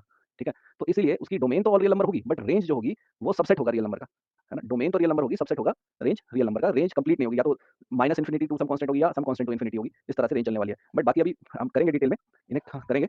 तो आगे चलते हैं, सेशन शुरू करते हैं। पहले जीबी सर के पास चलते हैं। ठीक है, तो पहले जीबी सर के पास चल रहे हैं, मैं स्टार्ट कर रहा हूँ वीडियो, ये लीजिए। पहली चीज है कि साहब ये 4 डिग्री इक्वेशन के अंदर जो ग्राफ है वो मैक्सिमम चार्ज कट कर सकता है, सब ये अपने पढ़ा एक्स एक्सिस को। देखो ये कितनी जगह कट कर रहा है, 1 2 3 4 मैक्सिमम चार्ज कट कर रहा है। अच्छा, सेम अगर देखा जाए तो ये वाला ग्राफ भी चार्ज कट कर रहा है, तो फिर से दोनों में फर्क क्या है? दोनों में फर्क एक है, ए का, हाँ दोनों में एक का फर्क है। अगर बहुत सिंपल सी बात बोल रहा हूं, किसान ध्यान से देखना, अगर डिग्री इवन है, अगर डिग्री कैसी है, इवन है, अगर डिग्री इवन है तो जब लीडिंग कोफिशिएंट पॉजिटिव होगा तो हमेशा लेफ्ट से राइट तक जाते समय पे जो फर्स्ट ओपनिंग होगी ना वो अपवर्ड होगी, ओपनिंग इफ ए पॉजिटिव। अगर बाय द वे लेफ्ट से राइट की तरफ जाते समय पे जो पहली ओपनिंग होगी वो डाउनवर्ड होगी, अगर ए नेगेटिव हो तो याद रखना डाउनवर्ड ओपनिंग होगी। ये कब कब होगा? ये हर इवन डिग्री के साथ होगा, डाउनवर्ड ओपनिंग। कब? If A negative for even degree polynomial only. हाँ एक बात और सुनो, अगर ऑड डिग्री हो जाए तो, मैंने ऑड डिग्री हो जाए तो भी कोई बहुत बड़ी बात नहीं है। ओहो ठीक है, ये बात अपनी यहाँ लिखी हुई है, same rule for even degree polynomial. और अगर बाय द वे यही, अगर by the way odd degree polynomial, sorry even degree polynomial, अगर यही ऑड डिग्री पॉलिनोमियल हो जाए तो ऑड डिग्री पॉलिनोमियल होने पर अगर ए पॉजिटिव है तो डाउनवर्ड होता है, और अगर ए नेगेटिव है तो अपवर्ड ओपनिंग देता है। बिल्कुल उल्टा। याद कैसे करें सर? क्वाड्रेटिक से, क्वाड्रेटिक से याद दो आप, क्वाड्रेटिक से आपको सारी बातें क्लियर हो जाएंगी। क्वाड्रेटिक में जब ए पॉजिटिव होता है तो सर, क्वाड्रेटिक में जब ए पॉजिटिव होता है तो अपवर्ड ओपनिंग होती है। क्वाड्रेटिक कैसा है? इवन पॉलिनोमियल है, तो इवन पॉलिनोमियल के अंदर जब जब भी लीडिंग कोफिशिएंट पॉजिटिव होता है अपवर्ड ओपनिंग होती है। ये डिग्री 4 के लिए सही है, 6 के लिए सही है, 8 के लिए, 2020 के लिए, सबके लिए सही है। अच्छा, और अगर by the way cubic polynomial हो जाए तो जस्ट उल्टा होगा। किसका? क्वाड्रेटिक का। क्वाड्रेटिक में ए पॉजिटिव होने पर अपवर्ड ओपनिंग होती है, और क्यूबिक में क्या होता है? क्यूबिक में अगर बाय द वे अगर ए पॉजिटिव हो तो डाउनवर्ड ओपनिंग होती है। कैसे? चलो देखते हैं। देखो आपके सामने दो ग्राफ बनाता हूं। देखो लेफ्ट से राइट में जाना हमेशा, लेफ्ट से राइट में जाते समय जो फर्स्ट ओपनिंग हुई है ए के पॉजिटिव होने पर डाउनवर्ड हुई है, और लेफ्ट से राइट में जाते समय पर जो फर्स्ट ओपनिंग हुई है ना वो कैसी हुई है? ए के नेगेटिव होने पर अपवर्ड हुई है। उल्टा रूल है, और ये सारे पॉलिनोमियल में एप्लीकेबल है, सारे ऑड पॉलिनोमियल में आने से। ये तो गजब चीज है, हाँ बहुत अच्छी चीज है, आपको ये बात समझनी चाहिए मेरे हिसाब से, बहुत इंटरेस्टिंग फैक्टर है। ठीक है, अच्छा ये तो बात बिल्कुल गजब है। अच्छा, अब आप में से किसी को अगर बाय द वे में पुरानी चीज और याद दिला दूं, अगर बाय द वे आपको याद है तो मजा आ जाएगा। ठीक है ठीक है, देखते हैं। कोई भी फंक्शन है उसमें वो वैल्यू जहां पर फंक्शन 0 दे दे वो क्या कहलाती है? जीरोज, रूट्स नहीं जीरोज। हाँ अच्छा, आप में से किसी को अगर याद हो तो बस एक पुरानी चीज रिकॉल करवा देता हूँ फटाफट से। क्वाड्रेटिक है तो उसके जीरोज अगर अल्फा बीटा होंगे तो जब हम उसे लिखेंगे तो a into x minus alpha into x minus beta लिखेंगे जीरोज की फॉर्म में। अगर भाई यही अगर क्यूबिक होता है तो जीरोज की फॉर्म में a into x minus alpha x minus beta x minus gamma लिखेंगे, जहां a लीडिंग कोफिशिएंट है और वो क्वेश्चन वाला देगा या पूछेगा, कोई ना कोई बहाना करके खेलेगा। तो आपको ये चीजें क्लिक करनी चाहिए हर बार कि अगर बाय द वे जितने डिग्री की पॉलिनोमियल है उतने जीरोज के साथ a लगाना है। जैसे अगर भाई एन डिग्री की पॉलिनोमियल होती तो अगर भाई एन डिग्री की पॉलिनोमियल होती तो इसके रूट्स n होते, मतलब जिसे कहते हैं जीरोज n होते, अल्फा 1 अल्फा 2 अल्फा 3 अल्फा 4 से लेकर अल्फा n तक। तो हम क्या लिखते a, फिर पहले ब्रैकेट में x माइनस अल्फा 1, दूसरे ब्रैकेट में x माइनस अल्फा 2, तीसरे ब्रैकेट में x माइनस अल्फा 3 और ऐसे बढ़ते बढ़ते x माइनस अल्फा n। बस सिर्फ रिकॉल कराना मेरे आपको, ताकि आपको याद रहे कि अच्छा ये कहानी थी। बिल्कुल बिल्कुल बिल्कुल। अच्छा, अब इसके सिवा एक और कहानी बताता हूं, एक और स्टोरी जो थोड़ा बहुत ग्राफिकली आपको स्ट्राइक करनी चाहिए, उसके ऊपर भी जरा चर्चा हो जाए, और उसका नाम है रिपीटेड रूट्स। ठीक है, वो रिपीटेड रूट्स या रिपीटेड जीरोस, जिसको रिपीटेड रूट्स की बात कहते हैं। तो रिपीटेड रूट्स होने पर क्या होगा, हमेशा ग्राफ जो होगा वो टच करता है। जैसे मैं आपके सामने अगर दिखाऊं तो पहले नंबर दिखाता हूं, जब फंक्शन जो है वो x माइनस 4 का होल स्क्वायर है ना, देखो x माइनस 4 का होल स्क्वायर होने पे 4 पे टच करेगा। ठीक है, अच्छा लेकिन अगर मैं सिर्फ कोई ग्राफ देता तो ग्राफ देखने के बाद में वो मेरे को हिंट करता कि this graph is graph of quadratic polynomial. ठीक है, ग्राफ ऑफ 2 डिग्री पॉलिनोमियल। अगर भाई क्वेश्चन वाला देता तो वो मुझे देता this is the graph of 2 degree polynomial, now comment on this. तो मैं क्या कमेंट करता, अच्छा 4 पे टच कर रहे हो तो इसका मतलब ये कि 4 पे 2 रूट आ रहे हैं, क्योंकि क्वाड्रेटिक के तो 2 जीरो जाने पक्के थे, और अगर 2 जीरो जाने पक्के थे तो 2 पता होने चाहिए, 2 जीरो कहां है, 4 पे रहे होंगे एक साथ दोनों, 4 और 4। फिर क्या करता, फिर मैं इसको लिखता कि सो fx इज इक्वल टू, मैं लिखता ये तो लिखना जरूरी है, अभी बताया था मैंने आपको, बिना लीडिंग कोएफिशिएंट बात ही नहीं करो, क्योंकि पॉलिनोमियल है तो a होगा, फिर x 4 पहला रूट दूसरा रूट x 4, क्योंकि आपने 2 डिग्री बोला है तो मैं 2 बार लिखूंगा। ओके, ये बात है। हाँ, अब एक और एग्जांपल देता हूं, जैसे मान लो किसी ने हमारे को ये वाला ग्राफ दिया और किसी ने कहा ये ग्राफ इज मतलब अब मैं कमेंट कर रहा हूं this is graph of 3 degree polynomial. So function क्या होगा, फंक्शन शुड बी, अब फंक्शन क्या होना चाहिए बताओ। देखो अब देखो, जहां टच कर रहा है 3 डिग्री पॉलिनोमियल है तो कितने जीरोस होंगे, 3 जीरोस। कौन कौन से 3 जीरोस होंगे, एक होगा 2, एक होगा 4, ये तो 2 ही हुए। तो जहां टच कर रहा है वहां पे 2 मिलना है, सही है। तो अगर देखा जाए 2 पे टच कर रहा है तो अभी क्योंकि हमारे को 3 गिनके देने हैं ना, क्योंकि तो 3 जीरोस होने चाहिए ना, तो एक तो 4 हो गया और बाकी 2 कहां है, वो 2 पे। तो इसका मतलब मैं क्या बोलूंगा, fx इज इक्वल टू में कितना, fx इज इक्वल टू में x माइनस 2 का होल स्क्वायर, क्योंकि दो बार 2 दिखा रहा हूं और एक बार x माइनस 4, और क्योंकि क्यूबिक है लेकिन है पॉलिनोमियल तो a लिखना जरूरी हो गया। तो अगर कोई इसके आगे लिखता तो a इनटू में इतना लिखता आंसर। अच्छा, मतलब मैं ग्राफ से भी उल्टा सोचूं, हां ग्राफ से भी क्वेश्चन सोचना पड़ता है मेरे दोस्त, सब समझना है। अच्छा अच्छा अच्छा, good good good good. Next को बात करते हैं, जरा देखिए अगला क्या कहता है। अगला ये कहता है कि मान लीजिए किसी ने मेरे को ऐसे दे दिया, अब क्या फंक्शन दिया, ग्राफ सोचो। तो मैं दिमाग लगाऊंगा कि a x माइनस 6 की पावर 4 इवन डिग्री पॉलिनोमियल है और 6 पर ही सारे रूट हैं। इसका मतलब ये कि इसके सिवा कोई रूट ही नहीं है, तो ऑब्वियस बात है कि ये x की पावर 4 जैसा काम करेगा। और मैंने आपको एक पिछली बार सिखाया था कि x स्क्वायर का ग्राफ और x की पावर 4 के ग्राफ में कोई खास फर्क नहीं होता, सिवाय छोटा सा एक इलाका है जहां पर हल्का सा वो नीचे होता है 1 से और 0 के बीच में, और इधर 0 से -1 के बीच में। अदरवाइज देखा जाए तो ग्राफ ऐसे होगा। ये अपने आप में fx इज इक्वल टू में x की पावर 4 का ग्राफ है। कौन सा वाला, ये हटा लेता हूं, ये वाला। तो इसका मतलब ये कि अभी अगर देखा जाए तो इसके जीरोस x माइनस 0 की पावर 4 है, तो जहां 0 की x माइनस 0 की पावर 4 होगा तो 0 पे टच करेगा, अगर x माइनस 6 की पावर 4 होगा तो 6 पे टच करेगा। इसका मतलब ग्राफ 6 पे ऐसे टच करता हुआ चला जाएगा और चारों रूट 6 पे होंगे। हाँ जी। देखो बड़े एक और अच्छी बात होगी, पॉलिनोमियल के ग्राफ फिर से डिस्कस हो गए। तो अभी जैसे यहाँ पर ये ग्राफ दिया हुआ है ना? तो ये बताओ इसकी डिग्री कितनी होगी? कोई बता सकता है इस ग्राफ की डिग्री कितनी होगी? जो पहला वाला है, इसकी डिग्री कितनी होगी? तो यहाँ पे दिया ही हुआ है, डिग्री 4 होगी, 4 होगी। मान लो मैं ये कहता हूँ ये है -1, ये है ये है 0, ये है 1 और ये है 2। तो क्या इसकी इक्वेशन बता सकता है कोई, क्या होगी? इसकी इक्वेशन बता सकता है, कैसे लिखेंगे? मैं लिखूंगा x माइनस -1 है ना? मतलब x प्लस 1 और x minus 1 into x minus 2, और राइट हैंड साइड पे ऊपर जा रहा है तो लीडिंग कोएफिशिएंट क्या होगा? एक पॉजिटिव नंबर होगा, मतलब जो भी है a वो पॉजिटिव होगा। इसके जो रूट्स हैं वो 1 0 -1 0 1 और 2 है। ठीक है, ऐसे ही यहाँ a पॉजिटिव होगा, a नेगेटिव होता है, लीडिंग कोएफिशिएंट पॉजिटिव होता है तो राइट हैंड ऊपर जाता है, लीडिंग कोएफिशिएंट नेगेटिव होता है राइट हैंड नीचे जाता है। हम ये बात करते हैं, ठीक है, हमेशा। और अगर मान लो ये एक्स एक्सिस नहीं है, मान लो मैं कहता कि एक्स एक्सिस ये है, एक्स एक्सिस ये है, तो इस बार क्या होगा, देखो इस बार भी डिग्री तो वही रहेगी 4। मान लो मैं कह रहा हूँ ये वैल्यू है 3, ये वैल्यू है 4 और ये वैल्यू है 5। तो इसकी इक्वेशन कैसी बनती है इस बार? इसकी इक्वेशन बनती है x माइनस 3 का whole square, x minus 4 into x minus 5। जब टच करता है तो y इक्वल टू दिस, और क्योंकि a नेगेटिव है, यहाँ पे एक नेगेटिव नंबर आता है, मैं -1 लिख रहा हूँ, तो इस तरह की इक्वेशन बनेगी इसकी, क्योंकि 3 पर रूट 2 बार रिपीट हो रहा है ना? ये एक्स एक्सिस मैंने मानी, ध्यान दीजिए येलो वाली। कोई डाउट है तो बताओ इसमें, कि कोई भी चीज़ में डाउट नहीं है तो आगे चलते हैं। ये हमारा अभी सर ने डिस्कस किया, जब भी एक रूट रिपीट हो रहा है, x माइनस 2 का होल स्क्वायर 2 रिपीट हो रहा है तो वहाँ पर ग्राफ टच करेगा, है ना? मतलब 2 भी रिपीट भी ध्यान दीजिए, अगर 3 बार रिपीट हो रहा है तो टच नहीं करेगा, तो क्रॉस ही करेगा, है ना? नहीं तो टच करेगा। अ, 2 वाला मतलब कि मतलब ये वाला बताना है, ये वाला कह रहे हैं आप? अमित कौन सा, पिछली स्लाइड बताना है या इनमें से कोई बताना है या कुछ नया? यही वाला, ये जो मैंने टिक किया है। हाँ, बिल्कुल। देखो जब ये a माइनस 6 की 4 है, देखो जब पावर इवन है ना, तो मतलब इसके रूट्स क्या हैं? इसको मैं ऐसे लिख सकता हूँ a x minus 6 x minus 6 x minus 6 x minus 6, मतलब इसकी डिग्री तो 4 है, पर एक ही रूट बार-बार रिपीट हो रहा है। जब एक रूट बार-बार रिपीट हो और इवन नंबर ऑफ टाइम्स हो, इवन मतलब कि 2 बार, 4 बार, 6 बार रिपीट हो, तो हम क्या करेंगे? मतलब वो हमेशा ऐसा u ऊपर की तरफ या u नीचे की तरफ बनेगा, ठीक है, 6 पर। अब क्योंकि इसका लीडिंग कोएफिशिएंट हमें, मतलब यहाँ पर क्वेश्चन शायद उल्टा था, या ये दिया हुआ है अगर, तो इसके दो पॉसिबिलिटी है। अगर यहाँ पे उन्होंने बनाया तो एक ग्राफ ऐसा भी बन सकता है, ऐसे, है ना? जब क्योंकि 6 पे या तो ऊपर की तरफ जाएगा या नीचे की तरफ, क्योंकि रूट 4 बार रिपीट हो रहा है और 4 बार रिपीट हो रहा है। अब क्या क्या किस पे डिपेंड करेगा? अगर ये मेरा लीडिंग कोएफिशिएंट a अगर पॉजिटिव है तो ऊपर की तरफ जाएगा, और अगर a नेगेटिव है तो नीचे की तरफ रहेगा। क्या बात क्लियर है? मतलब लीडिंग कोएफिशिएंट से मुझे राइट हैंड साइड पे पता चलता है। अगर लीडिंग कोएफिशिएंट क्या होता है? जो हाईएस्ट पावर ऑफ x के साथ में जुड़ा होता है, जो यहाँ पर लिखा होता है a। अगर ये पॉजिटिव है तो राइट हैंड, अगर लीडिंग कोएफिशिएंट पॉजिटिव है तो राइट हैंड कहाँ जाता है? राइट हैंड ऊपर की तरफ जाता है, और अगर a नेगेटिव है तो राइट हैंड कहाँ जाता है ग्राफ का? नीचे की तरफ। तो यहाँ पर अगर a नेगेटिव है तो नीचे, a पॉजिटिव है तो ऊपर। तो इसके दो तरह के ग्राफ बन सकते हैं। अब कोई कहेगा कि सर इसका ग्राफ ऐसा है तो x स्क्वायर का भी सेम है और a x माइनस 6 का भी सेम सेम है, ये कैसे बात हुई? देखो थोड़ा फर्क तो होगा, बट क्योंकि हम इतनी प्रिसीजन नहीं ले रहे हैं। जो a माइनस 6 की 4 का ग्राफ होगा, बेसिकली डिफरेंस कुछ ऐसा होगा, एक ऐसा बनता होगा, एक ऐसा बनता होगा, एक थोड़ा पतला बनता होगा, एक थोड़ा चौड़ा बनता होगा, बट वो हमें इतना ध्यान नहीं देना है अभी। ठीक है, हमें अभी फिलहाल इसी पे फोकस करना है कि यू शेप बनता है। अगर आप इतना डिटरमिन कर पा रहे हो कि यू शेप बनेगा, एक्स माइनस 6 की 4 2 करूँ या एक्स माइनस 6 की 6 करूँ, वो यू शेप बनेगा। अभी इतना जानना आपके लिए ज़्यादा ज़रूरी है, ठीक है? उससे कोई फर्क नहीं पड़ रहा, मैं बस ये कह रहा हूँ इवन डिग्री है तो ऐसा बनेगा। क्या बात क्लियर है अमित? क्या बात क्लियर है? आगे चलें? यस। यहाँ पर जब a पॉजिटिव है तो ऊपर, नेगेटिव है तो नीचे। क्वाड्रेटिक पॉलिनोमियल में ध्यान दीजिए, अगर मेरे पास ax square plus a1x plus a0 लिखा है, या फिर ऐसे लिखा है ax square plus bx plus c, बात एक ही है ना? अगर ऐसे लिखा है या ऐसे लिखा है, तो अगर a पॉजिटिव है तो ऐसा ग्राफ बनेगा, a नेगेटिव है तो ऐसा बनेगा। जो ये वाला पॉइंट होता है, ये जो ये सबसे नीचे या सबसे ऊपर, इसको बोलते हैं वर्टेक्स, है ना? और वर्टेक्स के कोऑर्डिनेट्स क्या होते हैं हमेशा? वर्टेक्स के कोऑर्डिनेट होते हैं -b/2a और -d/4a, या फिर इसे ऐसे भी लिख देते हैं -b/2a, और -d का मतलब 4ac - b²/4a। ठीक है, ऐसे भी लिख सकते हैं। तो यहाँ पर उन्होंने a2 a1 की फॉर्म में लिखा है, बाकी हम ज्यादातर इस फॉर्म में याद रखते हैं, -b/2a -d/4a। बुक्स में ज्यादातर ये वाली फॉर्म होती है, तो आप ये वाली फॉर्म याद रखो या ये रखो, आपकी मर्जी है। ठीक है, अब क्लियरली बात दिख रही है कि रेंज क्या होगी, -d/2a से ऊपर ऊपर, -d/4a से नीचे नीचे। ठीक है, इस तरह से हम सोचेंगे। क्या बात क्लियर है? आगे चलें। वर्टेक्स के कोऑर्डिनेट्स क्या है? ये जो पॉइंट है इसका एक्स कोऑर्डिनेट क्या है? यहाँ पे जो एक्स की वैल्यू है वो है -b/2a, है ना? और वाई की वैल्यू हमारी क्या है? 4ac -d/4a। ठीक है, चलिए आगे चलते हैं। यहाँ पे क्वेश्चन है, find the range of this function. तो इस रेंज को हम दो मेथड से कर सकते हैं, है ना? एक तो हम फॉर्मूला लगा सकते हैं, ठीक है, और दूसरा हम डेराइव भी कर सकते हैं, कंप्लीटिंग द स्क्वायर मेथड से भी कर सकते हैं, कंप्लीटिंग द स्क्वायर मेथड से भी कर सकते हैं। तो आप जिस भी मेथड से करो, आप ट्राई करना चाहते हो या मैं कराऊँ क्वेश्चन? जल्दी बताओ। अगर आप ट्राई करना चाहते हो तो एक लिख दो चैट में, ताकि मैं आपको 1-2 मिनट दे दूँ और आप आंसर निकालें। ट्राई करना है, ठीक है, मैं वेट कर रहा हूँ, जब आप जल्दी से अपना आंसर बताओ, फिर मैं दो मेथड से इस क्वेश्चन को कराऊंगा। ठीक है, चलिए।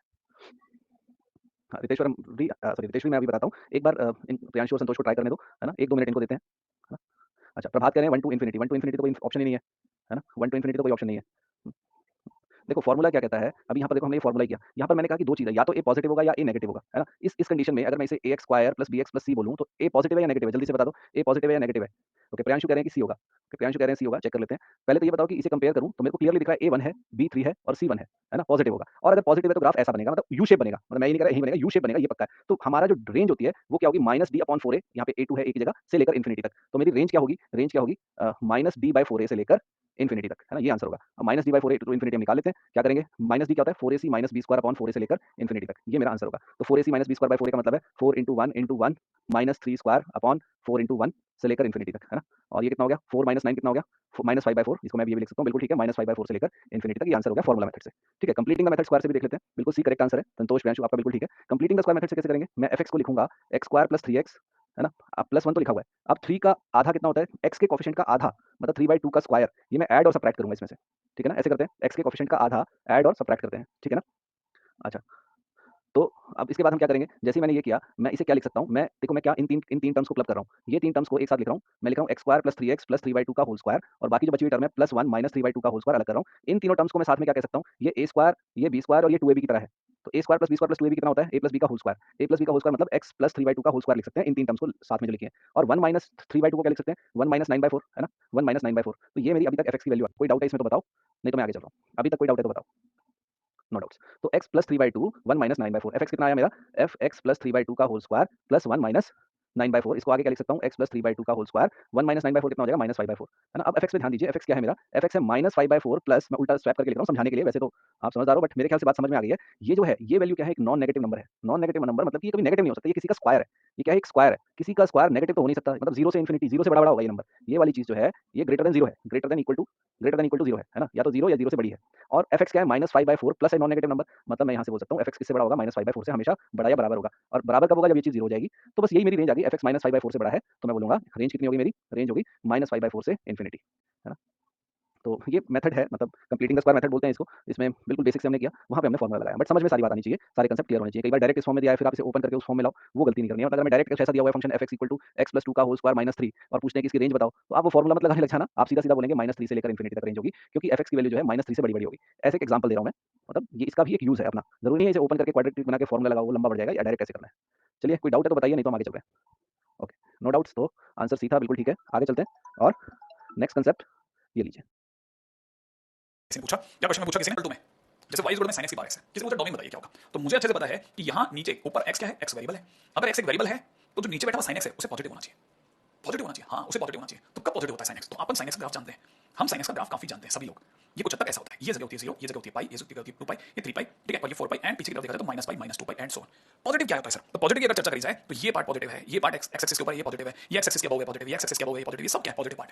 अच्छा, तो sin x ग्रेटर देन 0 का मतलब sin x पॉजिटिव, माने अबव x एक्सिस। तो पहली बार अबव x एक्सिस कहां से कहां में? 0 से पाई में, ठीक है? तो जो भी फर्स्ट टाइम आए उसमें 2n पाई ऐड कर दो, तो हमारा आंसर हो जाएगा x belongs to 2n pi plus 0 और 2n पाई प्लस पाई। क्या क्या क्या क्या क्या? फर्स्ट टाइम पर अगर देखा जाए तो हम कह सकते हैं कि ये पॉजिटिव कहां से कहां में है? 0 से पाई में, ठीक है? आपका आंसर होता है x बिलोंग्स टू 0 टू पाई। लेकिन अगर बाय द वे आप इसे जनरलाइज करना चाहते हैं तो उसमें 2n पाई ऐड कर दो। कब कब? मतलब जब भी क्वेश्चन में sin x हो तब ऐड कर सकते हैं, cos x हो तब भी ऐड कर सकते हैं। अभी बच्चे दिमाग में अगर ये क्वेश्चन tan x का होता तो मैंने कहा उस केस में जनरलाइज करने के लिए n पाई ऐड करते हैं, ठीक है? और ये सारी चीजें पीरियड में भी क्लिक कर जाएंगी। तब तक फिलहाल हमें पता होना चाहिए कि हमारा आंसर हो गया 2n पाई से लेकर के 2n + 1 पाई। अच्छा, अब एक बच्चे दिमाग में टू एन पाई ऐड करना। मैंने कहा देखो है तो सही, लेकिन थोड़ा सा आम जन का मेथड है, जैसे गरीब सा मेथड माना जाता है। जैसे आप ध्यान से देखो 2 पाई से 3 पाई में पॉजिटिव है, 2 पाई से 3 पाई में, फिर 4 पाई से 5 पाई में पॉजिटिव है, फिर 6 पाई से 7 पाई में पॉजिटिव है, हर बार इवन पाई से ऑड पाई में पॉजिटिव है, इवन पाई से ऑड पाई में। बात खत्म। ओके, ये भी तरीका है, एग्जैक्टली ये भी तरीका है। दूसरा, अब मान लो क्वेश्चन में किसी ने कहा होता y इज इक्वल टू में x to the power x और इसका डोमेन पूछा होता, तो मैं क्या करता भाई मुझे पता है ऊपर बैठा हुआ x वेरिएबल है, तो नीचे बैठे हुए x को मजबूर करता कि भाई पॉजिटिव हो, सर्टिफिकेट डालो, और x की वैल्यू आती डोमेन हो जाता, तो x belongs to 0 to infinite, question finish. और ये तो बड़ा सिंपल है, हाँ बहुत सिंपल होते हैं इसके क्वेश्चन, बहुत सिंपल होते हैं, बहुत सिंपल। बस याद रखना वेरिएबल डिग्री है, नीचे वाले को पॉजिटिव होना मांगता है। ओके, और यही बात मैंने नोट में लिखवा रखी है। When any function raised to a variable exponent is given, that it means that the function will take only positive values, ठीक है, ऑफ द कोडोमेन। ओके, अब जिनको ये बात यहां तक पकड़ में आ गई उसे आगे लेकर चलते हैं, ठीक है। थोड़ा और इसके अंदर आने वाली एक और चीज पे भी नजर डालते हैं। वो दूसरी चीज क्या है भाई? दूसरी चीज है बच्चा एक, जैसे मान लो किसी ने कहा कि सर आप 12 की पावर x का ग्राफ बनाओ, तो मुझे पता है कि 12 की पावर x में जो बेस है वो 1 से बड़ा है, और जब भी बेस 1 से बड़ा होगा we will draw a graph of e की पावर x, हम e की पावर x का ग्राफ बनाएंगे। अच्छा, अगर मैं 12 की पावर x का ग्राफ बनाऊंगा तो e की पावर x होगा, ऐसा कुछ बना देंगे ग्राफ, राइट है? तो हम ऐसा कुछ ग्राफ बना देते हैं, ये y इक्वल टू 0 है, ये y इक्वल टू 12 की पावर x का ग्राफ बना दिया। अच्छा, अब जैसे ही 12 की पावर x का ग्राफ बने, आपको तुरंत रियलाइज करके अब एक क्वेश्चन खुद से पूछना चाहिए, सर अगर भाई ये 12 की पावर x की जगह 4 टू द पावर x होता तो क्या होता? अगर यही किसी ने मेरे से इसी के साथ y equal to 4 to the power x भी बनवाया होता तो क्या होता? भाई ऑब्वियस बात है कि y equal to 4 to the power x का ग्राफ जब भी बनता तो बेस क्योंकि 4 है, बेस आज भी 1 से बड़ा है, और 1 से बड़ा है तो e की पावर x जैसा ही बनेगा, माने बनेगा कैसा? ऐसा। लेकिन जब आप इसे बनाएंगे तो आपको पता चलेगा कि 4 टू द पावर x का ग्राफ होगा वो हल्का सा 12 की पावर x से नीचे जा रहा होगा, इधर से कैसा होगा, हल्का सा नीचे होगा, बिलो x, थोड़ा सा ग्राफ हल्का सा नीचे होगा, और इधर वाला जो ग्राफ होगा वो हल्का सा उठा हुआ होगा, हल्का सा ऊपर हो जाएगा। तो आपने से जिसको मैंने हालांकि थोड़ी सी y इक्वल टू 0 को जानबूझ करके नीचे की तरफ बनाया, तो आप अगर ध्यान से देखें तो y इक्वल टू 4 की पावर x का ग्राफ, दोनों का ग्राफ सेम है, लेकिन हल्का सा 12 की पावर x का वैल्यू ऊपर है और 4 की पावर x का नीचे। लेकिन एक बच्चे ने कहा नहीं सर ये नहीं है सही बात तो ये है राइट हैंड साइड में y इक्वल टू 12 की पावर x ऊपर है और y इक्वल टू 4 की पावर x नीचे है, लेकिन अगर लेफ्ट साइड में जाकर देखा जाए तो y इक्वल टू 4 की पावर x ऊपर है और y इक्वल टू 12 की पावर x नीचे है। मैंने कहा हाँ, और अगर आप इसे लेफ्ट राइट ना बोल के अगर इसे मैथ्स में बोलेंगे तो मैथ्स में ये बोलना पड़ेगा कि 12 की power x is greater than 4 to the power x है। कब? ठीक है, कब? When x is greater than 0। Okay, आप इस पॉइंट के आगे देख रहे हैं, हाँ x अगर 0 से बड़ा होगा तो हमें पता चलेगा कि 12 की पावर x का ग्राफ इज ऊंचा to 4 to the power x। Okay, और अगर बाय द वे अब यहां लेफ्ट हैंड साइड पे जाकर देखा जाए तो 4 to the power x is greater than 12 to the power x, कब? When x is negative. जब मैं x के नेगेटिव होने की बात करता हूं, मैं जब इस साइड दौड़ने लग जाता हूं, x की नेगेटिव वैल्यूज की तरफ दौड़ता हूं, तो अच्छा ये तो बहुत अच्छी बात है।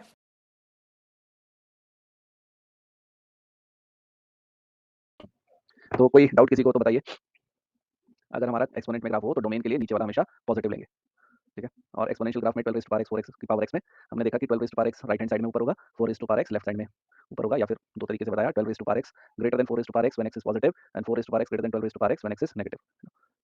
कोई डाउट किसी को तो बताइए, नहीं तो आगे चल रहे हैं। ठीक है, डाउट नहीं है तो एक क्वेश्चन करते हैं। यहाँ पर एक क्वेश्चन के दो पार्ट्स हैं, आप ट्राई करेंगे या मैं बताऊँ? 2n पाई और 2n प्लस 1 पाई कैसे, कहाँ पर था 2n पाई 2n प्लस 1 पाई? मैंने ध्यान नहीं दिया, सॉरी। कहाँ पे? x belongs to 2n pi plus 0 2n pi plus pi. अच्छा ये चीज़, अच्छा मैं रीड कर लेता हूँ, एक बार मैं बताता हूँ आपको। ठीक है, एक मिनट मैं रीड कर देता हूँ। Exam find the domain of sine of x। देखो साइन x पॉजिटिव होना चाहिए, और साइन x पॉजिटिव होने के लिए क्या हम क्या करेंगे? 2n पाई 2n प्लस, मतलब ये तो एक ही बात लिखी है ना, मतलब हम ये कह रहे हैं कि साइन x पॉजिटिव होना चाहिए। साइन x का ग्राफ हमें पता है, साइन x का ग्राफ ऐसा होता है, राइट? तो हमें बस ये वाला रीजन लेना है ना, ये वाला रीजन लेना है। ये वाला रीजन है मतलब x की ये वैल्यू लेंगे, ये वाली नहीं लेंगे, है ना? ये वाली लेंगे, मतलब देखो x की हमें ये वैल्यू लेनी है जो मैं येलो कर रहा हूँ, है ना? ये वैल्यू लेनी है, ये वैल्यू लेनी है ना? यही वैल्यू लेनी है ना बस, है ना?